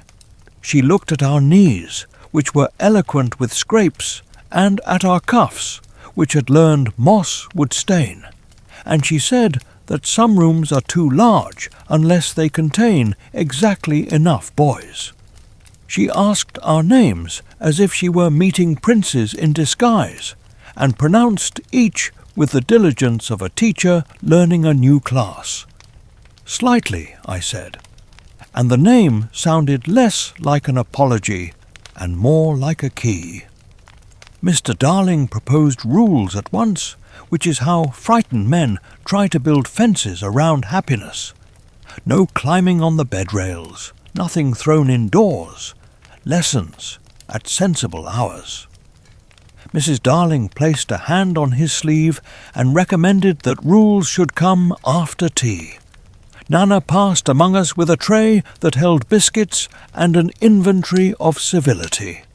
We ate in that reverent silence children keep for food that tastes of relief. I wondered if I would be allowed to keep my whistle. Mrs. Darling saw me wonder and nodded without looking at me, which is a skill I still admire. Peter kept near the window, weighing triumph against departure like two light coins in one hand. He announced that he would be going back at once to oversee the island, as it had been known to misbehave in his absence. Mrs. Darling suggested that a night's rest would improve any captain's leadership. He shook his head with that particular brilliance of refusal that blazes and dies quickly. Then she asked a different thing. Would he, perhaps, allow the lost boys to stay where sheets were minded and socks were paired? He interpreted it as a request to abandon adventure, and laughed. I saw then that laughter can be a shield held up against love, and I forgave him because I have used the same shield. A compromise arranged itself, as good compromises do, out of the best hopes of everyone present. We would stay and learn to take our tea without heroics. Peter would return to his island, where mornings arrive by cheer and not by clocks. Wendy would be allowed to tell us stories in the old room under the roof, and the window would remain unlatched, so that certain evenings could end with a shadow at the sill and a boy who needed listening.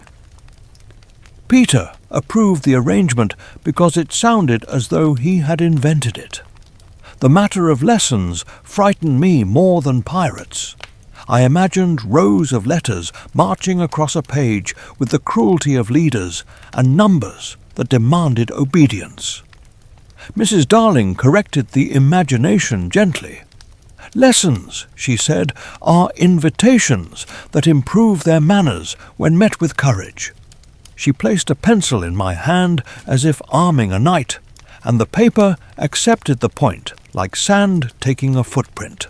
if you have ever folded a shirt and discovered you were also folding a worry back into reason, you know the feeling of that first careful word. Even ordinary rooms can be thresholds. The fire popped an opinion and then agreed to mind itself. The chairs confessed their usefulness by holding exactly the right amount of weight. Mr. Darling tried on kindness in small sizes and found it did not pinch.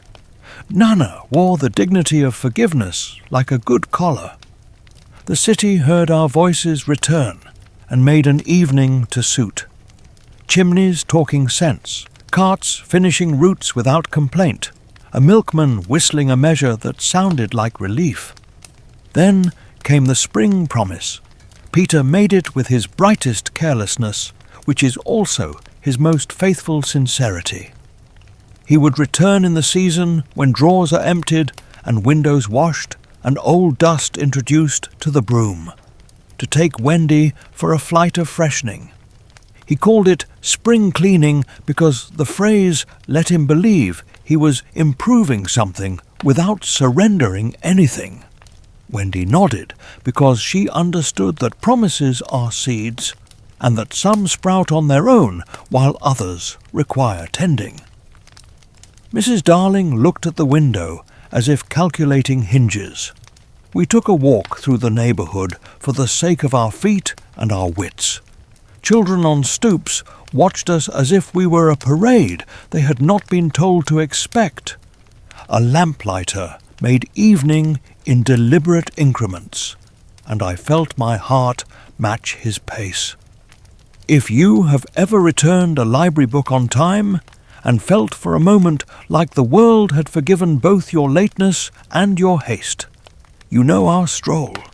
If you have ever set the table with more plates than guests, because hope counts differently, you know Mrs. Darling's eyes as she glanced from face to face. If you have ever opened a cupboard and found the cup you used to favour and discovered it still fits your hand, you know what home began to do to the ache behind my ribs. Night settled with the happiness of a room that has been missing laughter and has finally found it again. Mrs. Darling tucked sheets with the competence of sailors. Mr. Darling told a small joke and did not require anyone to laugh, a new talent that made him instantly more likeable. Wendy placed the acorn on the bedside table where it shone like a modest constellation. Tinker Bell chose a spot on the curtain rod from which to sneer affection. Peter touched the sill, timed his smile to the clock's approval, and asked if morning would be quick if he commanded it so. Morning answered that it obeys tea, not boys. Before sleep, Wendy told us one more story. It was simple. A house under roots. A kettle that simmered because friends agreed. A clock whose bite could be turned into warning if you kept your kindness sharper than your fear. Peter listened with the rapture of a boy who loves to be the subject and the stranger of a tale at once. When it ended, he crowed a little, softer than usual, and the softness made Mrs. Darling close her eyes for a second, as if someone had set a flower on the sill and then gone away. I lay in a bed that remembered other names and let it learn mine. I counted the clean proofs of change. We would wake to porridge and to a timetable that did not bite. We would walk to school in a line that allowed for jokes between lampposts. We would keep a window unlatched, not because we distrusted locks, but because trust needs practice. Peter would return with a pocket full of nearlies and a grin you cannot refuse to admire. The island would keep the paths that remember feet. The crocodile would keep its appointment with time and leave us to our smaller hours. But we still wonder whether a promise made in a bright room can keep its colour when seasons lengthen and dust settles again, and whether a boy who loves beginnings can learn to love the middle where keeping is the bravest part. We wonder, and the wondering is a kind of hinge in itself, polished each night by the breath of those who sleep with curtains, moved slightly by air that has known both London and the second star to the right. That first London night did not end at the bedclothes. Sleep opened and found a deck beneath it. The ceiling became a sail that remembered wind, and the nursery chairs arranged themselves into barrels waiting to be knocked aside by hurried feet. I lay still, and still I swayed. This is how battles return, when peace finally relaxes its grip. You do not go back to the fight comes to check you have learned anything. The ship of dream carried the same neat malice the Jolly Roger loved in daylight. Ropes coiled with clerical precision, Tar kept its sermon.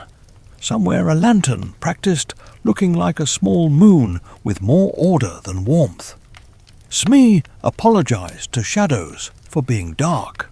Starkey polished something until it confessed it would never shine the way memory demanded.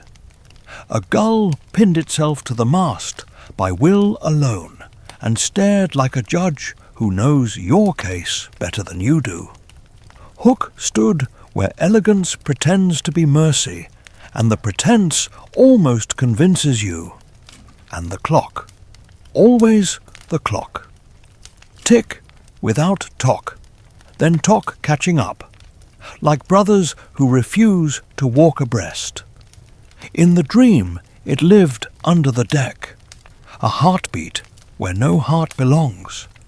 The crocodile, when it surfaced, wore no theatrics-only schedule. Wakefulness would remind me later that fear is often just punctuality costumed as doom. The dream had no wakefulness to soften it. Time hunted, and the planks knew the name of the prey. Peter arrived late to his own story, as he likes to do. He dropped from mast to rail with the grin that asks the world to be glad on his behalf, and usually gets its way. He was boy enough to laugh at fear's rhythm, and captain enough to turn that laughter into orders. To the rigging he gave swagger. To the crew he gave trouble. To Hook he gave a mirror the man could not stand. They fenced in sparks and grammar, one fighting in exclamation marks, the other in perfectly punctuated harm. Even in dream I loved them both for being what they were exactly, and feared them both for how little room their exactness leaves others. I am not brave in the way tales prefer. My courage lives in the work behind a hero's shoulder. In the dream I watched my own hands do what they always do, move little bodies behind barrels, step between a rope and a boy's ankle at the right second, keep a tune under the clatter so breath will remember itself. Wendy was somewhere just out of sword's reach, untying names from knots. She has that talent to put a boy back in his right word. Afterwards he answers to himself again. Tink burned a thin line in the air, an underlined warning across the sentence of the night. Hook spoke to me once, always to me, never through me. Slightly, he said, so gently you might have called it invitation if you did not know the bill it carried. He offered me a shelf where nothing tipped, a ledger without smudges, a life carbon-copied to prevent surprise. It is a seduction for boys who keep lists. I felt my feet consider. I felt my name. Tug. Then I felt the remembered weight of a wooden spoon and an empty pot that fed us because we thanked it. And I chose the wobble of ships that belong to children over the balance of desks that belong to no one. I held fast which is an unhandsome courage, but a useful one. The plank asked for actors and got them. Peter tested its echo with heels that believed echoes are compliments. Hook stepped with the courtesy of a man about to do something unforgivable and wished to do it in gloves. The sea below rehearsed acceptance with patient mouths of foam. I wish I could tell you that Dream Me shouted a line that saved anyone. I did not. I did the truer thing I am built for. I counted the beats until the wind would shift. I kept the whistle ready. I watched for the instant when a rope slackens its loyalty and can be persuaded. When the crocodile's clock came near enough for Hook to hear his own shadow flinch, Peter found the gap between terror and triumph, and slid his laughter through it like a thin blade. It was victory as only he can imagine it. Brilliant, lucky, rude to danger, and kind to delight. Hook fell, not because the world is just, but because stories are hungry. I woke exactly there, as if the hinge of the window had clicked to remind me that London prefers its endings quiet. I lay under a roof that smelled of soap and understood why grown hearts leave room for silence, where tales would place cheers. I turned my head and saw the room putting itself back together. Nana's tail thumped the carpet with the rhythm of reassurance. John breathed like a boy who has arranged his dreams into columns. Michael's hand lay open as if still offering a pebble to the sea. Wendy's nightgown fluttered in the window's sigh, and her acorn glowed the secret way small proofs glow when all large proofs have gone to bed. I lay still and counted what did not need me to hold it. Roof, hinge, latch, the soft industry of sleep. Morning in London has its own rigging. We learned it by touch. Shirts waited on warm chairs. Porridge took its time without malice. Mr. Darling practiced a new habit of laughter that made no demands on the room. He failed at it twice before succeeding and apologized to no one, which is the right number of apologies for that sort of work.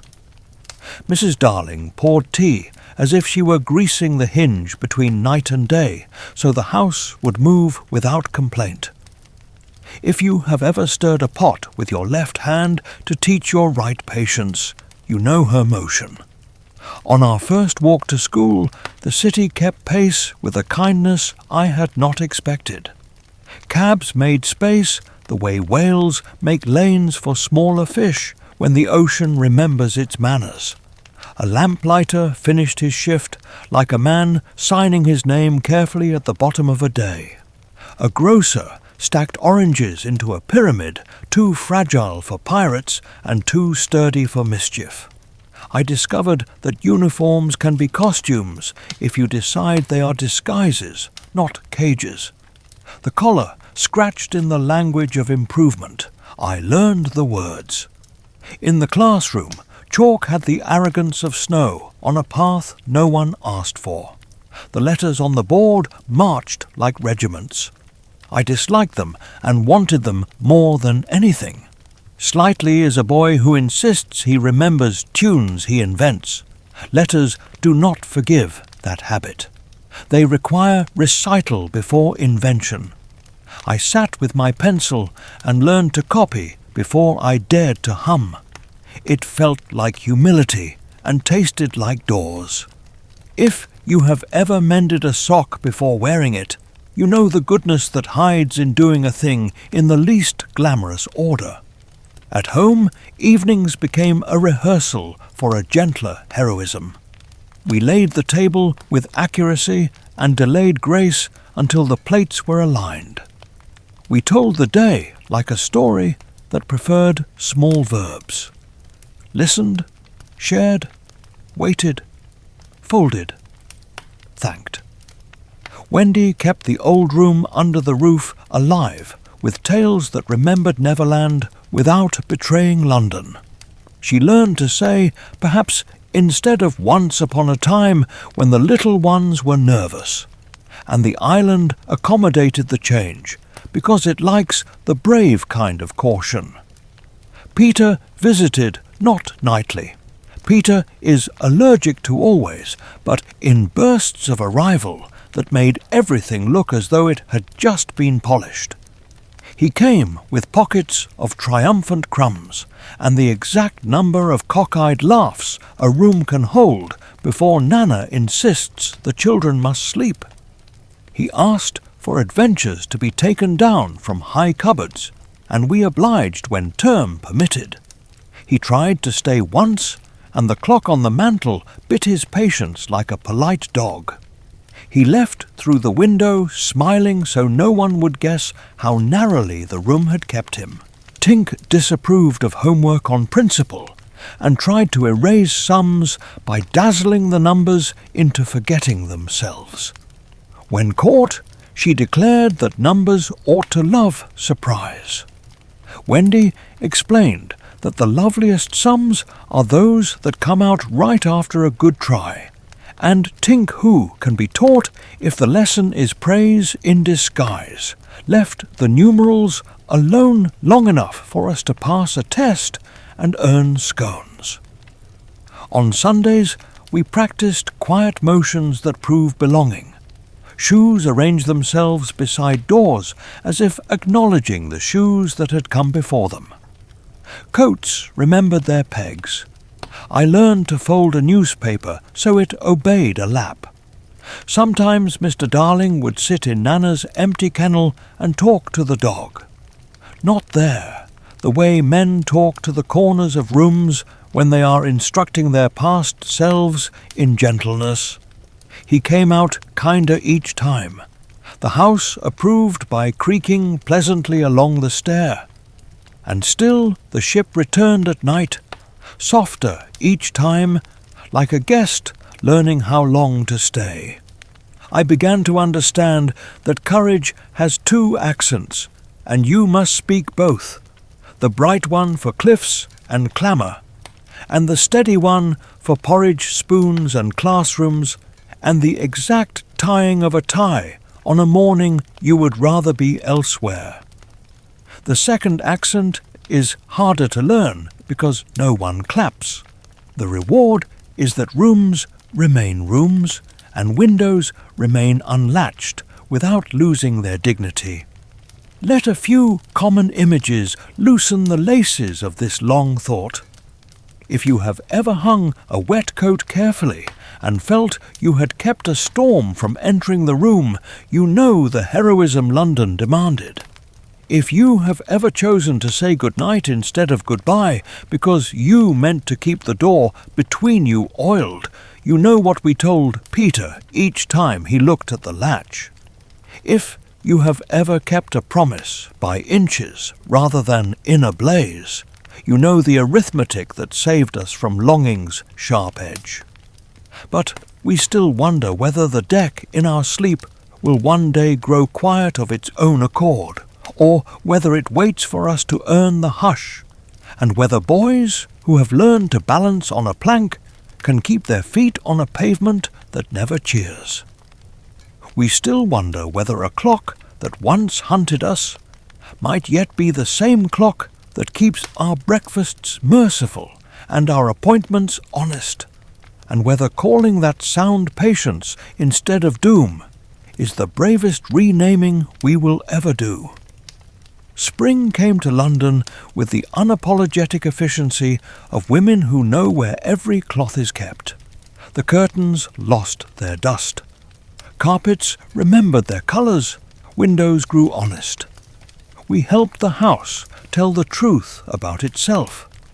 John lifted chairs and called it engineering. Michael chased the bright squares on the floor and claimed he had captured the sun. I polished the banister until it admitted I existed. Wendy tied her hair back with the ribbon she used when work wished to be beautiful, and told us that spring cleaning is not war against winter, but the courtesy one season pays another. On the second Friday, when soap still sang on the stair and the kettle had been promoted twice to prove its worth, Peter came with the promise he had littered in our ears like confetti. He did not knock, for knocking admits walls.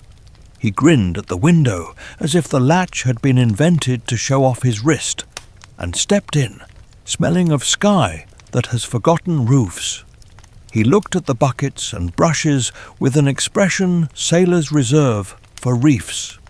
He announced that he had come to take Wendy to the edges of the morning so she might fan daylight forward with her hands. He said it rapidly, as if speed would improve consent. Mrs. Darling offered him tea first. Tea is her way of convincing storms that they are merely weather. Peter accepted with the bravado of a boy who thinks cups are a dare. The hot sweetness surprised him into civility, and for a minute he sat still. Tink balanced on the rim and stole steam, satisfied to be the smallest creature that could disturb the surface without admitting guilt. Wendy looked at the pails as if each contained a different truth.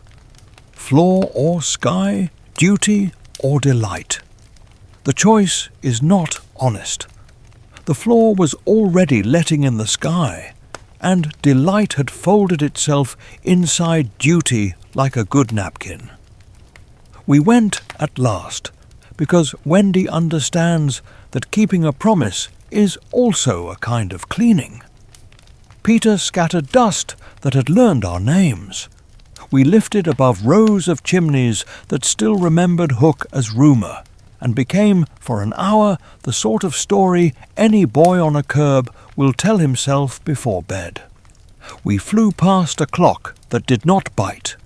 We flew past a park where a kite argued with a father and lost with grace. We flew over a schoolroom and watched a teacher blink away a kind thought, so the lesson would not be spoiled. London from a height is a ledger of small braveries. Neverland from any height is a portrait of appetite. I did not prefer one. I learned to want both, and then to name the wanting without shame. Peter took us to the line where morning finishes its sewing. He had us blow on the hem until it fluttered and covered another street. Wendy laughed, and the air learned a better sound.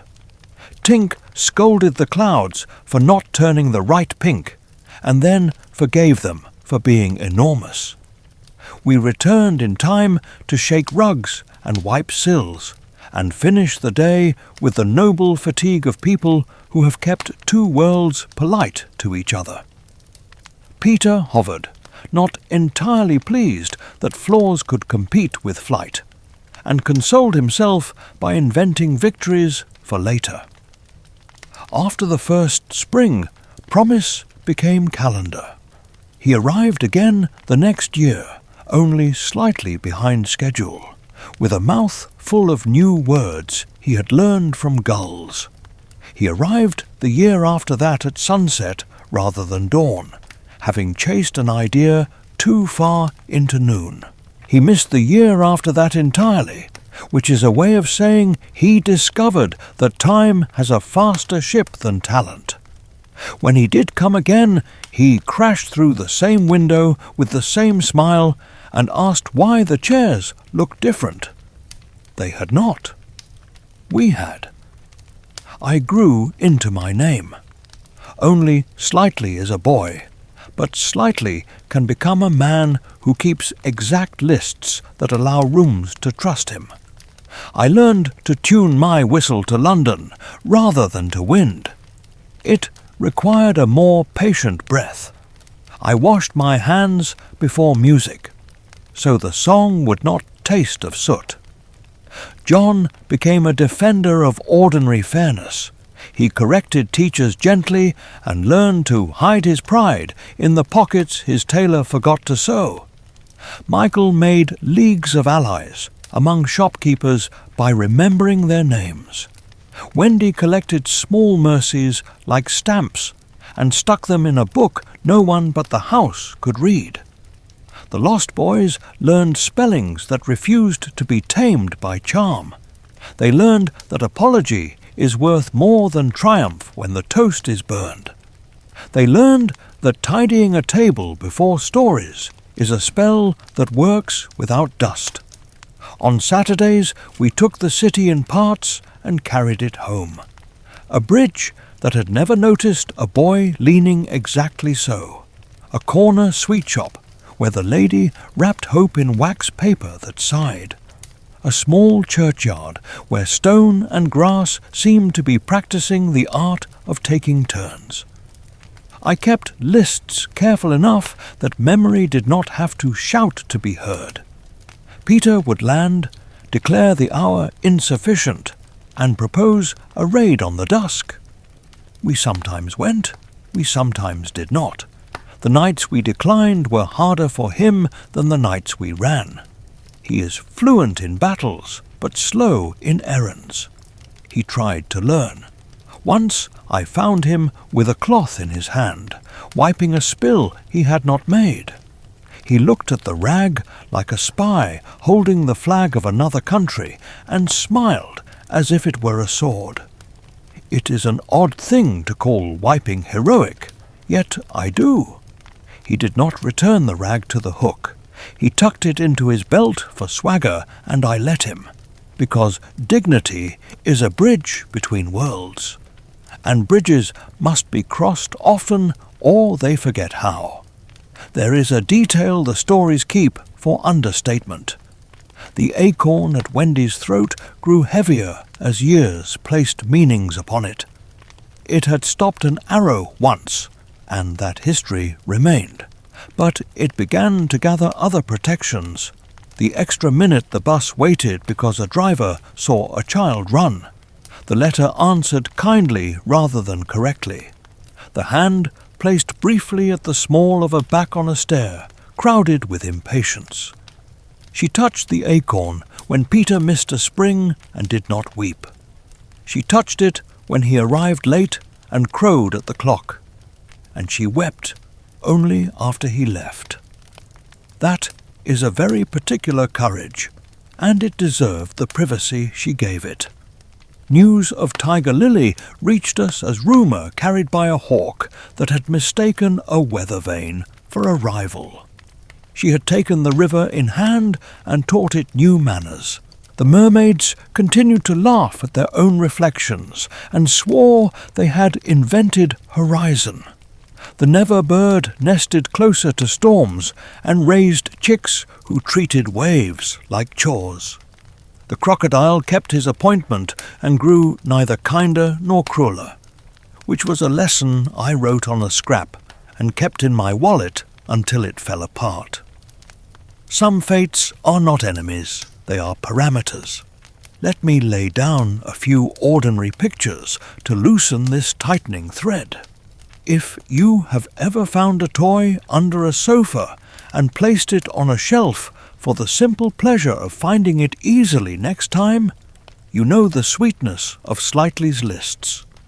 If you have ever taught a friend a recipe and watched them cook it better because they were not afraid of failing at the first stir, you know Wendy's smile when the boys mended a sock without a story.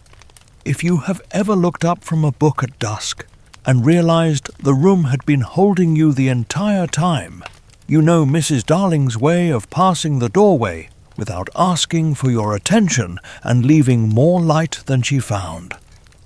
Peter's memory worked like weather, brilliant and moody. He forgot the names of our schoolmasters and remembered the exact pitch of a seabird calling after a storm. He forgot to arrive and remembered to crow at the immensity of a city that had nearly learned to crow back. Once he came with a new recruit who could not have been older than Michael, and insisted that the boy was the finest thrown stone he had ever seen. We gave the recruit soup that existed and a bed that forgave nightmares. He slept without ceremony. In the morning he elected to remain. Peter took the loss with the magnanimity of someone who keeps a surplus of dawns in his pocket. There were evenings when he and I stood at the sill, looking in opposite directions through the same opening. He would point at the part of the sky that keeps its teeth and say, "There." I would point at the street where a woman carried groceries like Victory and say, "Here." We both believe in arrival. We are learning different maps. Sometimes our fingers touched on the latch and he laughed, not unkindly, at the seriousness in my eyes. He asked whether I had become the sort of man who prefers porridge to stars. I told him, porridge is a star you can hold with a spoon. He did not agree, and I did not need him to. But we still wonder whether a window can remain two-way without cracking, and whether a boy who trains his courage on floors and ledgers and borrowed pencils can keep speaking to a boy who trains his on cliffs and swords and dust. We wonder if the hinge grows tired of being oiled by both soap and moonlight, and if honesty is a friend to wonder or its fussy aunt who scolds and then pays for the tickets anyway. I do not know.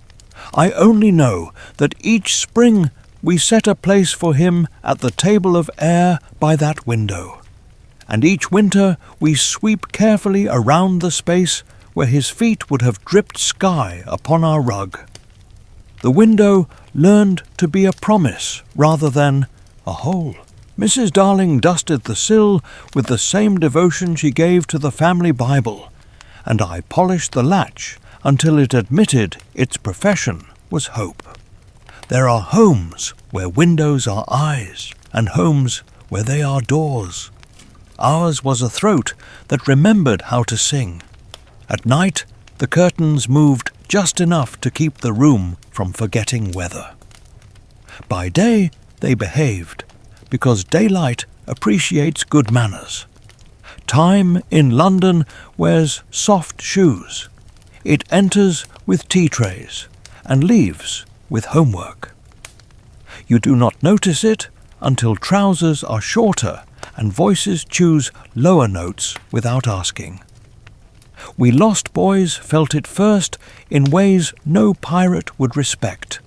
A sleeve grown honest about the length of an arm, a favourite game that demanded fewer shrieks and more rules, a bedtime story that preferred, perhaps, to once. Wendy did not grow away from us. She grew around us, adding the inches of patience that make a circle instead of a fence. Peter came and went like punctuation. Commas, dashes, exclamation marks, never a period. He announced arrivals with a grin that expected the furniture to applaud. He brought pockets of triumph that spilled on the nursery floor and demanded to be admired before Nana's broom restored proportion. He laughed at the clock on the mantel, and the clock, being a clock of London and not a crocodile's mouth, laughed back by keeping breakfast fair. When he missed, the window forgave him and stayed unlatched anyway, because forgiveness is how some hinges sleep. I kept lists that let hope relax. At first they were small: dust, latch, blanket folded, whistle on the shelf. Later they learned bolder nouns, declension memorized, errand run without complaint, letter answered kindly. Slightly's pride became the inventory of ordinary decencies. I discovered that writing a list is a way of promising myself to the day, and crossing an item is how you keep the promise without boasting. If you have ever sharpened two pencils so the dulling of one will not break your sentence, you know the satisfaction that kept me loyal to paper. Wendy wore her acorn not as romance, but as liturgy. She touched it before difficult conversations and after forgiving small idiocies. When Peter arrived late, she put a finger to it as if checking the weather for the interior. When he arrived on time, she did the same, not to measure him, only to measure herself. The thimble returned to its mantle with the self-esteem of an object that understands it is a metaphor. We do not speak of the night. A stray arrow from a boy, pretending too hard, struck the nursery wall and snapped against plaster. Mrs. Darling picked up the splinter and said that some games stop at window sills, and the house agreed. John cultivated a seriousness that did not crowd others out of rooms.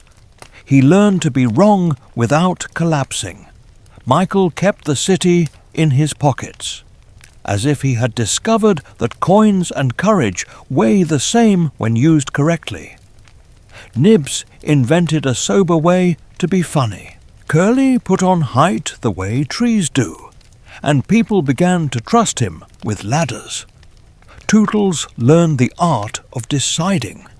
When he hesitated, he would look at a doorframe, the way he used to look at cliffs, and then choose. Which is bravery's plainer cousin. Peter tried to understand arithmetic as if it were a form of swordplay. He lunged at sums and accused them of cheating. When they did not fall, he laughed and crowned himself champion of not caring. We cared for him instead.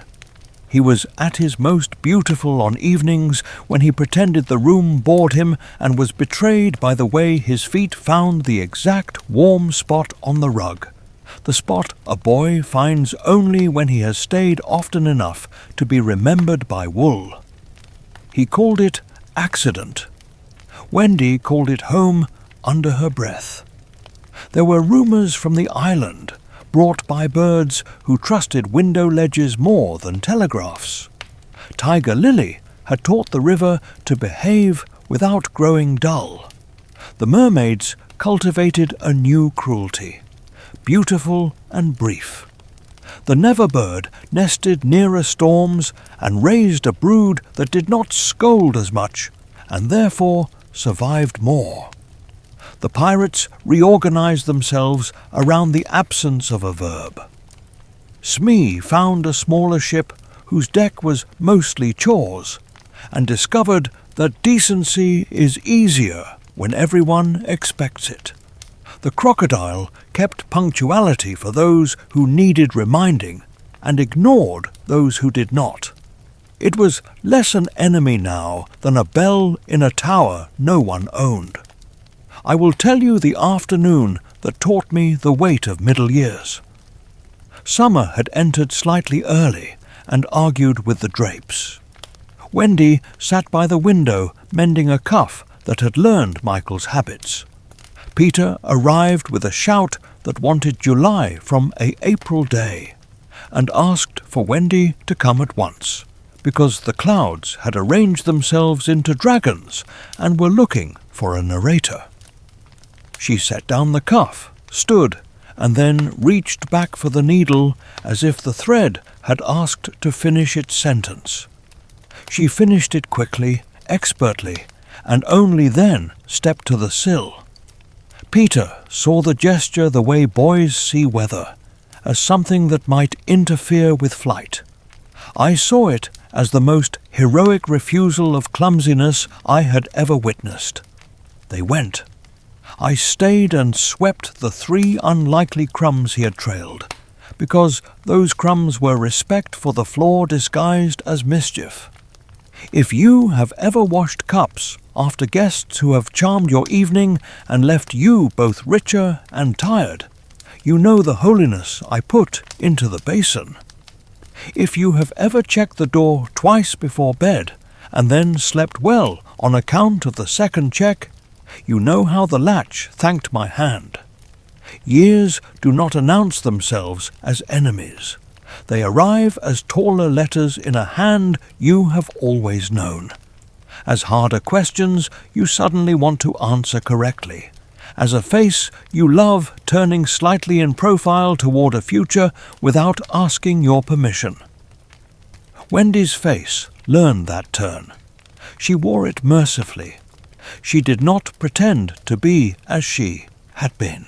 She did not perform regret. She learned the London art of widening love to make room for everything time could not help doing. Peter did not understand the art. He resented its quiet brilliance and called it heaviness. When he resents, he laughs louder. The laughter made the room flinch less each year, which is how rooms confess they are becoming adults. One spring he did not come.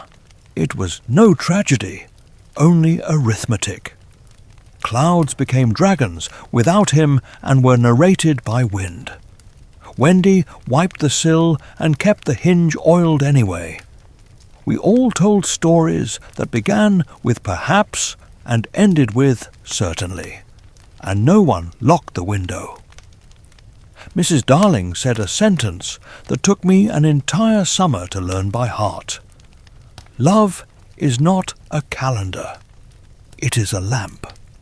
The sentence changed how I kept my lists. I began writing next to each task the name of the person who would be gentler afterward. Folding became for Michael. Sweeping became for Nana. Oiling the hinge became for Peter even when he forgot to return, because forgetting is not the same as negating. He did come again, later than usefulness prefers, with a grin the exact age it had always been. He asked for Wendy by the name she wore as a girl. The room held still. So did she. The name did not fit as a dress fits or does not. It fit as a memory fits when you set it back on a high shelf with thanks. She stepped to him and said yes, she would fly, but not every time the sky threw a party. He said the sky was not a party. She said that is exactly its trouble. He did not understand. He was not required to. They went out and returned, and she swept the sill herself when they were done, because the finest flights prefer a clean landing. Let me ease the tightness with some ordinary. If you have ever paid a bill on time and felt strangely brave for doing something no one clapped for, you know my uprisings. If you have ever watched a friend leave the table to take a call and remain there warming their chair with your patience until they return, you know what we did for Peter each spring. If you have ever kept a plant alive, not because it rewarded you with bloom, but because it demanded water and taught you to keep a promise to something that could not remind you, you know our hinge. Work came to claim me as rightly as any island claims its boys. I tuned my whistle to the city's breath and found that set tempos could be kind. I learned to fix shoes badly, and then less badly, and then well, because a boy who counts cannot bear to throw away leather that still remembers feet.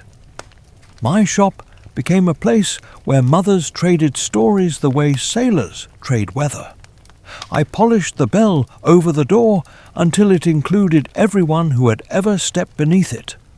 On late afternoons, I would stand at the back with an awl and feel the exact same hush I had felt under roots, when Wendy's voice taught shadows to stay arranged. We kept Peter's shelf empty of dust. We kept a mug that belonged to no one, for the days he would decide that tea is a better weapon than crowing.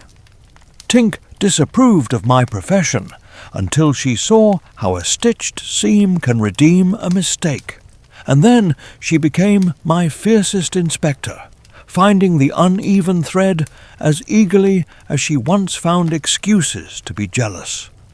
She is honest, which is a mercy in small doses, and I took it in sips. But we still wonder whether a window can love two weathers without cracking. Whether the boy who keeps lists can go on speaking in the key of the boy who keeps dust in his hands, ready for lift. And whether Time's soft shoes can walk beside bare feet without either forgetting their own gait. We wonder if the hinge will hold when a new name appears at the sill that turns Wendy into the kind of mother who counts again from one, and whether, when that day comes, Peter will learn to knock or invent a better way to be expected. The window stays unlatched. The lamp stays lit. Somewhere a clock keeps honest time without malice, and if we listen kindly enough, its tick is not a hunt, but a heartbeat we can sing to. Years are courteous in houses that practice remembering. They knock, they remove their hats, they ask after the hinge and the lamp. Even so, they enter. Our window stayed unlatched, and time stepped through with the soft confidence of someone trusted. We learn to mark it by small, faithful proofs. The way Michael's handwriting stopped hopping, the day John let a joke pass without repair. The afternoon I realized my whistle was tuned more to the kettle than to the wind, and liked that it held pitch. Wendy's ribbon chose quieter colours. The acorn at her throat kept its private calendar, heavy now in a way that meant it knew both rescue and waiting. Peter's visits arranged themselves into fewer commas and more dashes. He would appear exactly as he had always been, bright as a match in a room that had learned to prefer steady lamps. If he came in April, he called it spring cleaning and demanded the sky be aired. If he came in July, he called it late spring and demanded the calendar be forgiven. He laughed at the clock, and the clock, being London, forgave him by keeping breakfast honest. We loved him as one loves a meteor that remembers your street, knowing it will not stop to read your new address. One autumn that pretended not to be, I opened my shop early and found the light already practicing dusk. Leather creaked with good manners. A child's shoe asked to be mended as if it were an apology its owner was ready to make. I set the awl aside when the bell above the door rang with a note I knew before I named it. Wendy came in with a girl beside her, Jane, the kind of child who looks as if she has been studying how to step into rooms without worrying the dust. Jane carried herself like a sentence that chooses its words. The window had begun counting again from one. Jane learned the house by touch. Nana older now, dignified with the patience of a doctor, offered her a paw and an opinion. Mrs. Darling, whose hair had become the colour of good paper, taught her the old game of arranging chairs into ships. Mr. Darling told a story with errors on purpose, so Jane could correct him and love him for yielding. Wendy watched with the composure of a woman who has decided not to cage happiness with instructions. She touched her acorn and smiled at no one in particular, as if thanking the air for doing its work faithfully. Jane asked about the second star to the right the way some children ask about trains. Not whether it's true, but what time it goes. She pointed at the handle of the window latch as if it were a lever she intended to study until it behaved. I showed her how to oil it without spilling and told her that hinges prefer kindness to strength. She believed me instantly, because children still think the world is eager to be well treated, if only shown how. In the shop, I had learned that belief makes bristles softer and knots less proud. Peter missed that spring. He arrived instead on a night that belonged to rain.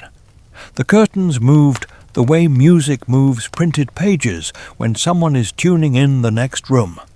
He came as easily as ever, dust trailing like a story he imagined we had needed in his absence. He smiled at Wendy by the name that belonged to a girl, and the room stood still. She stepped toward him with a welcome that did not apologize for having learned new hours. He reached for the thimble on the mantel, expecting the quick play of old ceremony. His fingers hovered, found it changed only by the light it stood in, and faltered the width of a breath. He looked around for boys the size of a yesterday he recognized and found men who had learned the politeness of sleeves. He scanned for the old bed heights and discovered that the pillows remembered other heads and still behaved. He crowed, softer, asking the room to applaud its memory of him. It did. Rooms in London are educated. They know when to clap politely. Jane stood where the moon offered her a small circle and regarded him with the practical awe reserved for engines and stars. "You're Peter," she said, with the finality of a solved sum. He bowed, pleased to be known by someone small enough to think his name and sky were synonyms. He asked Wendy to come at once to the place where morning rehearses. Wendy's hands did a curious, steady thing. They finished drying themselves on a towel, fingertips to hem. Respect before reply. She told him she could not go every time the weather invited her. She did not say she could not go. She said it the way you tell a friend you love who has not learned to love appointments. He laughed his refusal to hear. He always laughs first. It keeps the world from trapping him in grammar. Jane asked whether the dragons in the clouds ever keep their shape long enough or to learn their names. Peter looked delighted that the question had been asked properly.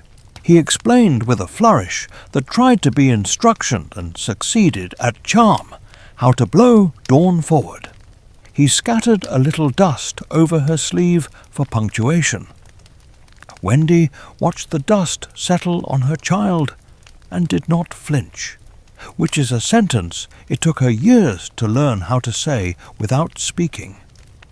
Mrs. Darling stood in the doorway, the old miracle of patience on her face, and let 100 small historical fears pass through her like birds too tired to perch. We argued gently about the meaning of bedtime when the sky sends for someone.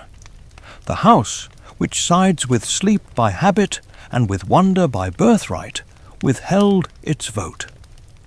Mr. Darling made rules until he noticed rule-making had become a nervous trick, then put them away like a pen that has written too much. I mended a strap that did not need mending because hands understand better with leather in them. Jane looked at all of us with fierce courtesy and said she would return before the porridge forgot itself. Peter promised what he always promises, not to clocks, but to laughter. The window became a mouth that knew both yes and take care. They went. The room practiced not pacing. We laid out a slice of bread and a little pot of jam that would be eaten cold if promises proved more romantic than accurate, and we did it without martyrdom, which is an art. I walked to the shop and sorted buckles by a logic only I would admire. When a customer asked whether the repair would hold, I said yes, with the confidence of a man who has learned to carry two truths at once, that leather fails and that mending is not a lie. They returned before porridge. Jane smelled of high air and the inside of a cloud that has learned manners. She told us, not breathless, but accurate, about the way Neverland changes shape to be the host you think you deserve. She said Tiger Lily had looked at her and nodded the way rulers nod across friendly borders. She said the mermaids applauded themselves and were slightly useful. She said the Neverbird corrected Peter's route with a bark of feathers and looked relieved when a child listened. Peter interrupted with a brighter version every third sentence and did not notice the original was better. Wendy smiled where he would not see, the exact smile a weaver gives when the shuttle remembers the pattern without being told. School grew round Jane the way bark grows around the wind's suggestion. She learned to prefer pencils that hold their point and friends who keep appointments. Still, on certain evenings when the street lamps were undecided, her eyes climbed the corners of the room and hung there like small lanterns. She kept the window the way a violinist keeps a casusifal even when closed, essential in its mere readiness. Peter arrived irregularly, delighted by irregularity, and each time he opened his mouth, the air said to itself, "Oh yes, this old song," and liked humming along. Wendy aged like London, stone growing kinder, streets remembering feet. She did not harden, she clarified. Her stories learned shorter openings and deeper middles. Once, when Peter arrived late enough to be nearly tomorrow, he asked her to fly and accidentally called her by the name she wore at 12. A flicker crossed his face when the syllables did not fit. He looked at the clock as if it had betrayed him by doing its job. He would have cried if crying could be done in a way that kept him the hero of the room. Instead, he laughed and asked Jane whether she was brave enough to pilot. She was. He called it magnanimity. We called it understanding, dressed in clothes he could stand to wear. At my bench I kept the city's shoes speaking. The work taught me a London courtesy. When leather splits, you do not scold it for being what it is. You teach the seam to forgive. Some afternoons Jane would sit with offcuts and make a fleet of quiet boats that travelled as far as the wash basin and came back proud. Other afternoons she would rest her chin on the sill and practice patience like scales. If you have ever watched bread rise and learned that time is an ingredient, you know her posture. If you have ever written a letter and kept it one night on the mantel to make sure it says kindness where you had written clever, you know Wendy's glance as she folded a note for Peter she would never send. The rumour of Hook remained only as a cautionary sermon about clocks overheard by boys who preferred jokes. The crocodile kept punctuality without cruelty, a municipal bell that reminded bakers and bootmakers alike. Tiger Lily governed her waters. The mermaids minted fashions out of their own reflections. Smee retired into decency and was seen sweeping kindness off a wharf. The island, unoffended by being visited less, posed for the weather and waited for children who needed practice at bravery. But we still wonder whether a child's window can honour two winds without cracking, and whether the boy who will not keep time can learn to love the minutes he does not own when they belong to a girl who must wake for school. We wonder whether promises that arrive as dashes can become the softer sentences a house understands, and whether, when season turns and the latch grows warmer in the hand, the hinge will sing as gladly for return as it has for leaving. There comes a year when the air at the window tastes of apricot jam and chalk dust, and something else besides, the something you notice only when you are about to call a name and pause, because the name you meant belongs to an earlier shape of the face you love. Jane had reached that year. She practiced bravery the way a violinist practices scales, daily accurately without the storm of applause. She still asked for stories, but she preferred the middle to the beginning, and she did not mind when endings arrived without trumpets. Wendy listened as if memorizing a language she had once invented, and now needed to speak more carefully. Peter arrived late that spring, rushing as always, as if tardiness could be redeemed by speed. He came with his pockets rattling triumph, and demanded clouds and dragons and a window that would forgive every calendar. He saw Jane and said Wendy with such joyful certainty that even the curtains turned their heads. Jane laughed kindly, not correcting him at once, and then stood where the moon made a coin of light and put her hand into the air exactly as her mother had done.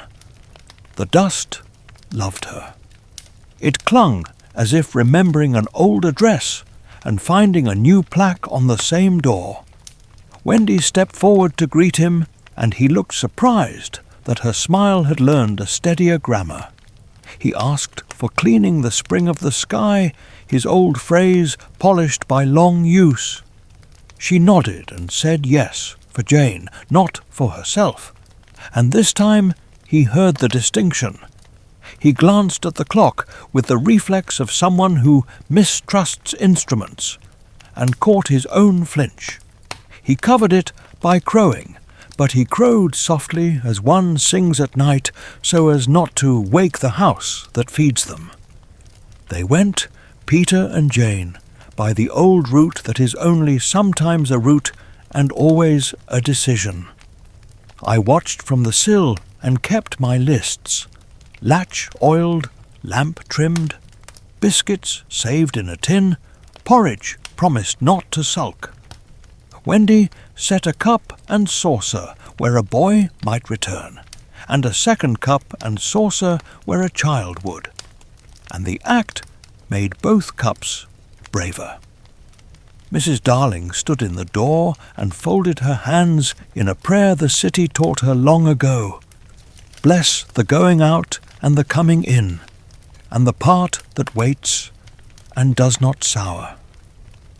The island welcomed Jane as if she were the second telling of a favourite tale that benefits from improved breath control. Tiger Lily met her at the river with a nod that said, "Borders are safe when girls patrol them." The mermaids arranged their opinions and permitted admiration within reason. The Neverbird corrected a gust that thought itself funny and therefore dangerous. From the shore, Peter shouted amendments to the weather as if it were a speech and he its author. Jane flew the way some people read quick, where the sense is clear, slower where it grows important. They came back before the kettle considered sulk. Peter tugged at his sleeve, dissatisfied with how quickly human appetites resume their rightful claims. He prefers mornings that obey him. Jane told us the lagoon had been generous and the Skull Rock discreet, as if learning tact in our absence. She reported that Smee had been seen sweeping a wharf as if the broom were a pen, writing apologies. Peter interrupted twice to insist the wind had needed him. Wendy smiled when Jane said the wind had needed listening more. In the weeks that followed, London did what London does. It grew around our small astonishments without taking offence. Jane kept school and began the habit of walking back by streets that offered one extra kindness. A greengrocer who wrapped pears in paper like gifts. A cat who waited at the same stoop precisely at 5. A woman who watered geraniums as if instructing them in patience. She came home with pockets full of proofs that ordinary lives teach courage as honestly as islands. Peter disliked pockets. He has no use for compartments. Yet, when she emptied her stick-it stubs, a scrap of blue ribbon, a note from a friend with a stain shaped like a continent, listened as if the river had learned a new kind of song. There were evenings when he could not bear the clock. He would glare at it with heroic futility, as if the scorn of a boy could unteach iron. I moved then to the mantel and laid my hand on the case the way one calms a horse. "You know," I said once, thinking perhaps too boldly for slightly, "that this clock is not the crocodile. It has never eaten a captain. It has only kept a family from burning the scones." Peter smiled, as if humouring a well-meaning shopkeeper, and in the next minute I heard his breath follow the second hand for 3 beats, before he caught himself and laughed his independence. Wendy's stories shifted again. She began to tell not of windows opening, but of windows staying open in a rain that did not damage anything because towels had been made ready. She spoke of soup that waited without spoiling, of ladders climbed without boasting, of letters sent in time to forgive a friend before they needed to ask. Peter heard the words like a wind with unfamiliar instruments, interested but defensive. Jane heard and looked at her mother as if realizing that steadiness is not the opposite of wonder, but the shape that lets wonder return without shame. We lost boys now. Men in sleeves that kept promises by fitting found our courage in smaller rooms. John at a desk where sums reformed into solutions worth sharing. Michael at a counter where customers came away believing themselves the clever ones for making the correct choice. Nibs on scaffolds, generous with rope and warnings. Curly in a shop front where display turned to invitation instead of trap. Tootles in a committee that learned meetings can be merciful when one person says enough. I tuned shoes to feet and feet to streets, and thought of Neverland whenever leather yielded without breaking. On a dusk trimmed neatly by a lamplighter's progress, we stood again at the threshold of a season. Peter had been scarce, the way storms are scarce when a city needs drying. We oiled the hinge in faith. He arrived at last with a face the exact age of astonishment, which is to say, ageless from a distance and very young up close. He demanded Wendy come. She stepped forward and stopped as if the floor had politely touched her wrist. He blinked, baffled that floors ever ask anything of heroes. She said, "Not tonight," in a tone that meant yes to other nights. Jane lifted her chin and offered the compromise the world gives brave children. "Take me." Peter accepted with relief, arranged as chivalry. He told the window the old map. Second star to the right.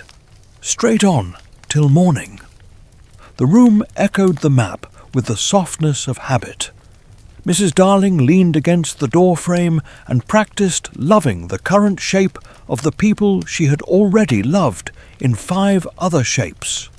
Mr. Darling found that jokes need not be protection, only a courtesy to silence when it has done enough work. They went again, and we waited with chores. Waiting by chores is how London teaches its saints. I blacked shoes until they held the street like a mirror that does not flatter. I sharpened pencils and laid them beside paper so decisions would meet no unnecessary resistance. Wendy set a plate for hunger's return and left the knife a little to the left to say, "Be comfortable." Nana, older still, slept with her head on her paws in an attitude of professional rest. They returned with salt light on their lips. Jane looked taller, though she was not. Peter looked exactly as tall as before, which is his grace and his grief. He told the room that Tiger Lily had called Jane brave without making it a compliment, which is the highest sort of respect. He told us the mermaids had invented a new hairstyle that required 3 mirrors and 2 lies. He forgot, mid-sentence, to be the subject, and for a moment he simply listened to the way our walls end a day, the small dignities of cups and cloth and a clock that likes to be right. I will loosen the air with a few plain pictures. If you have ever walked home carrying a paper bag by its crease and felt absurdly adult because you did not crush it, you know Jane after her flights. If you have ever taught a child to fold laundry until they discover the pleasure of corners meeting, you know Wendy at the window. If you have ever lingered on the step while leaving a party so the host will not feel abruptly abandoned, you know Peter when he traces one last loop around the nursery before the night swallows his grin. That autumn, Mrs. Darling's hands grew translucent with kindness. She moved through rooms as if returning them to their correct owners. When she rested, she did so without apology, which is a lesson poor households teach too late. She would touch the acorn sometimes with an absent knuckle and smile because it still did its little work, whether anyone applauded or not. I brought her shoes to mend just for conversation, and she scolded me for making her important by useless effort. We were both right. We began speaking of the future as though it were a person we intended to treat politely. The shop would go on. The boys would see to lamplighters, ledger lines, ladders. Jane would take what she needed from the island and return the rest without stealing. Wendy would keep a story for nights that felt too heavy to lift alone. Peter would come because he has never agreed to the existence of last times. And the window or honest hinge would remain an argument against despair. But we still wonder whether a boy who will not keep time can ever be consoled by houses that do, and whether a child who learns to blow dawn forward will also learn to wipe a table clean without feeling she has betrayed the sky. We wonder whether the map that begins with a star can include the streets where bread cools, and whether the island forgives us for preferring, sometimes, the courage of staying to the courage of flight. We polish the latch and keep the lamp. We count softly. We wait for the knock that needs no hand. The year turned as politely as a page, and the house read on. Jane was long-legged now, her quiet turning fluent, her questions chosen rather than spilled. Wendy's ribbon matched the room's soft colours. The acorn at her throat had the calm of a talisman that has completed its training. We kept the window the way sailors keep sextants, cleaned and ready, and the lamp as tender as a hand placed on a shoulder when words would be clumsy. The hinge, our old ally, made a sound like consent each evening when I tested it, not to command the night, but to greet it. Peter came after a stretch of weather that had tired even the wind. He arrived laughing, the laugh of a boy who cannot believe roofs are real. He looked for the old troop and found a choir of men disguised as their patient selves. He called for Wendy, and the room filled with the echo of a girl's name that had learned new vowels. She stepped forward, smiling yes to the part of him that never learned how to ask, and no to the part of him that forgets how to listen. He took both answers for gifts, as boys do when they are loved. Jane stood where moonlight bit a small coin from the floor and lifted her hand with a confidence that came from using it. She did not ask whether she could go. She asked whether she could be back by the hour the porridge keeps. Peter heard the difference and flinched at it like a brave boy facing a kind rule. He turned his flinch into bravado at once. They went, bright as mistakes forgiven, and the room did what rooms do best. It kept. I sat at the table and mended a strap that could have lasted another month, not because leather asked, but because duty prefers to be early. Wendy set out 2 cups as usual, and then, after a pause, a third, which made hope feel less like gambling and more like hospitality. Mrs. Darling rested with that new transparency. Older hands learn, her palms open on her lap as if listening through them for the footsteps of return. Nana slept and dreamed the sort of dream where all doors have the right keys and the postman remembers to whistle. They returned before the kettle took offence. Jane's cheeks were full of excellent weather. Peter's hair remembered a crosswind with a sense of humour. He told us Tiger Lily had moved the river's mouth because it kept gossiping to the sea. He told us the mermaids had choreographed a quarrel into art. He told us the Neverbird had pecked his shoulder for showing off and then tucked her head under her wing to hide her satisfaction. Jane told us more quietly that the island had looked like a map even Peter could read when she spoke to it politely. After tea, something gentle but exact happened. Peter drew near the mantel and looked at the thimble.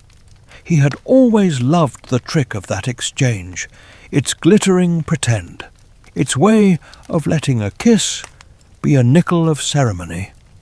Wendy lifted the thimble, weighed it as if history had learned to be light, and set it back in the exact circle of dust it had earned. Then she touched the acorn with one thoughtful knuckle. Peter, who has spent his life outrunning clocks, slowed by half a breath. He looked from thimble to acorn to window, and understood, as much as he allows understanding, that some tokens mean staying and some mean flight, and the brave heart is the one that keeps both in reach. Seasons practised. One evening Jane did not go. She had a promise to keep for the morning that needed sleep to keep it honest. She said no, the way a violin says rest in a bar meant for silence.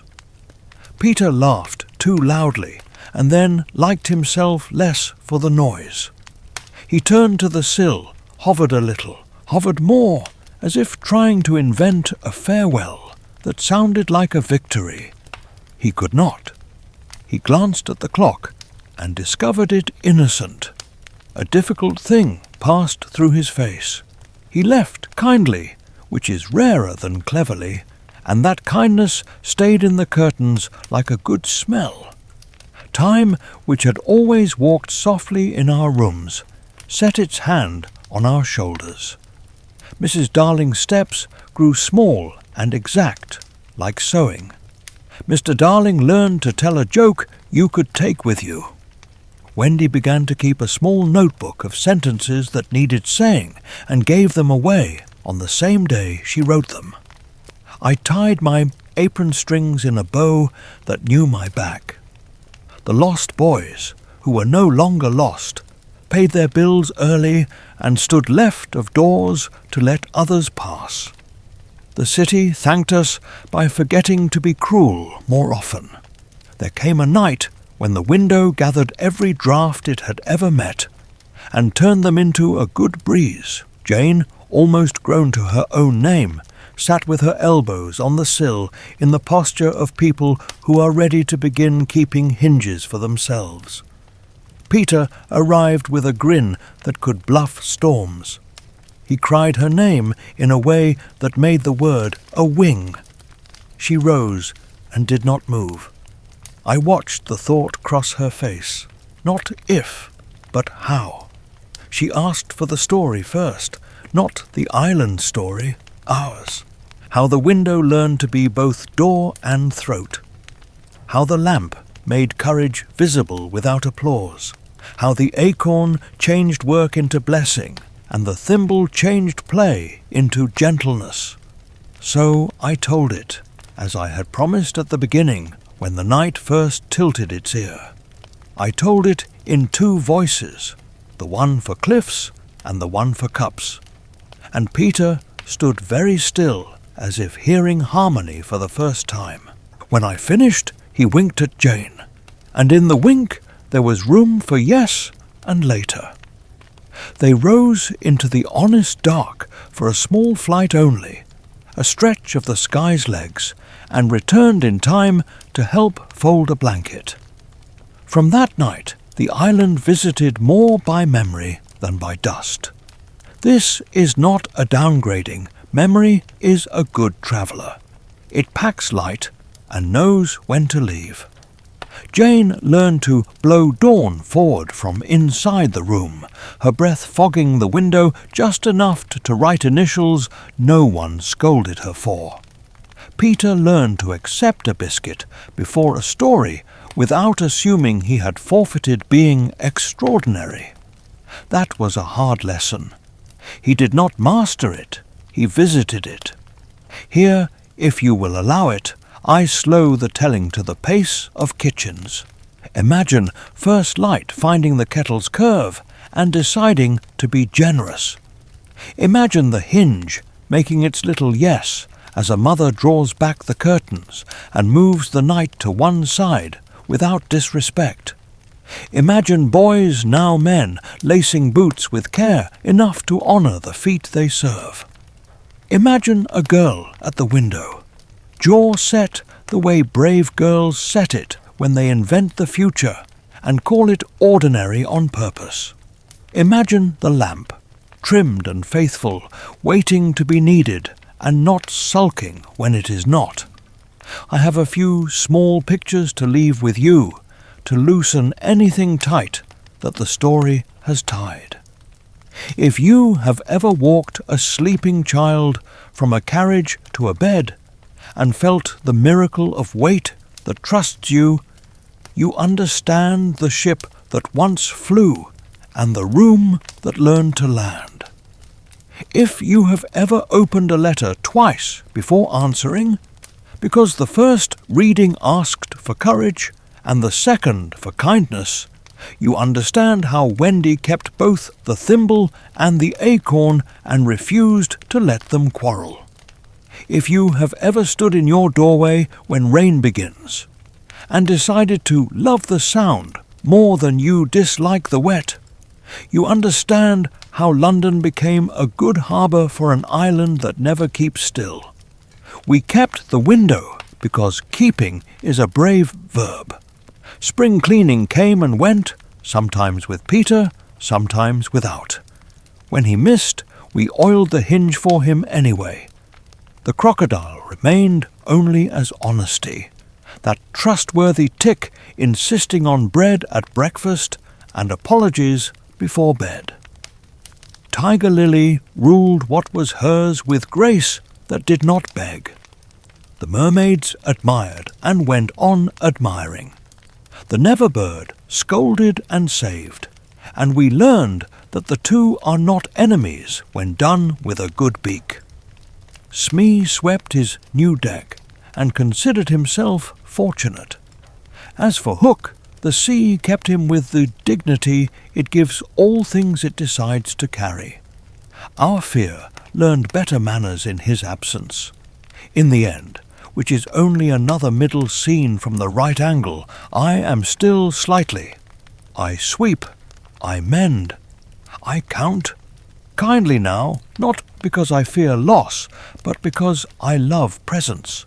My whistle waits on a nail that knows my hand. Some nights I take it down and let two notes find each other across the quiet, and the room nods as if an old friend had knocked and decided the hour was too sweet to intrude upon. On those nights I thank the tree whose roots once held us, the lagoon that rehearsed rescue, the rock that taught disguise, the plank that insisted on courage, the ship that learned to land, and the hinge that learned both yes and return.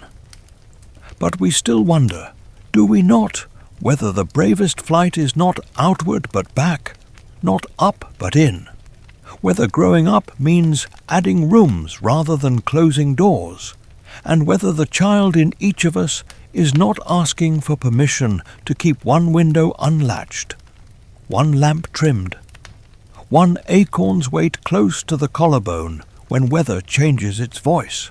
I think it is so. I think the island forgives the city, and the city forgives the island as long as we let them trade weather now and then. And now, dear listener, at your own window, I will close my notebook and smooth its page with the palm that learned patience from bark and bread. If this telling has set a small hinge swinging in you, keep it oiled with thank you and after you and good night. If a boy knocks, let him in long enough to warm his hands. And if duty knocks, let it cross the threshold without making it explain itself. When the clock speaks, hear not the hunt, but the heartbeat. And when you blow on morning, do it gently, so it covers not only your roofs, but a little of the sea we all must cross. I leave the window unlatched. I leave the lamp lit low. I leave the air soft with the smell of tea and a stain of salt, so the worlds can continue their quiet conversation across your sill. Sleep with your hand near the promise, wake with your feet near the floor, and wonder softly forever whether you can keep both. You can. Listen, the hinge is singing yes.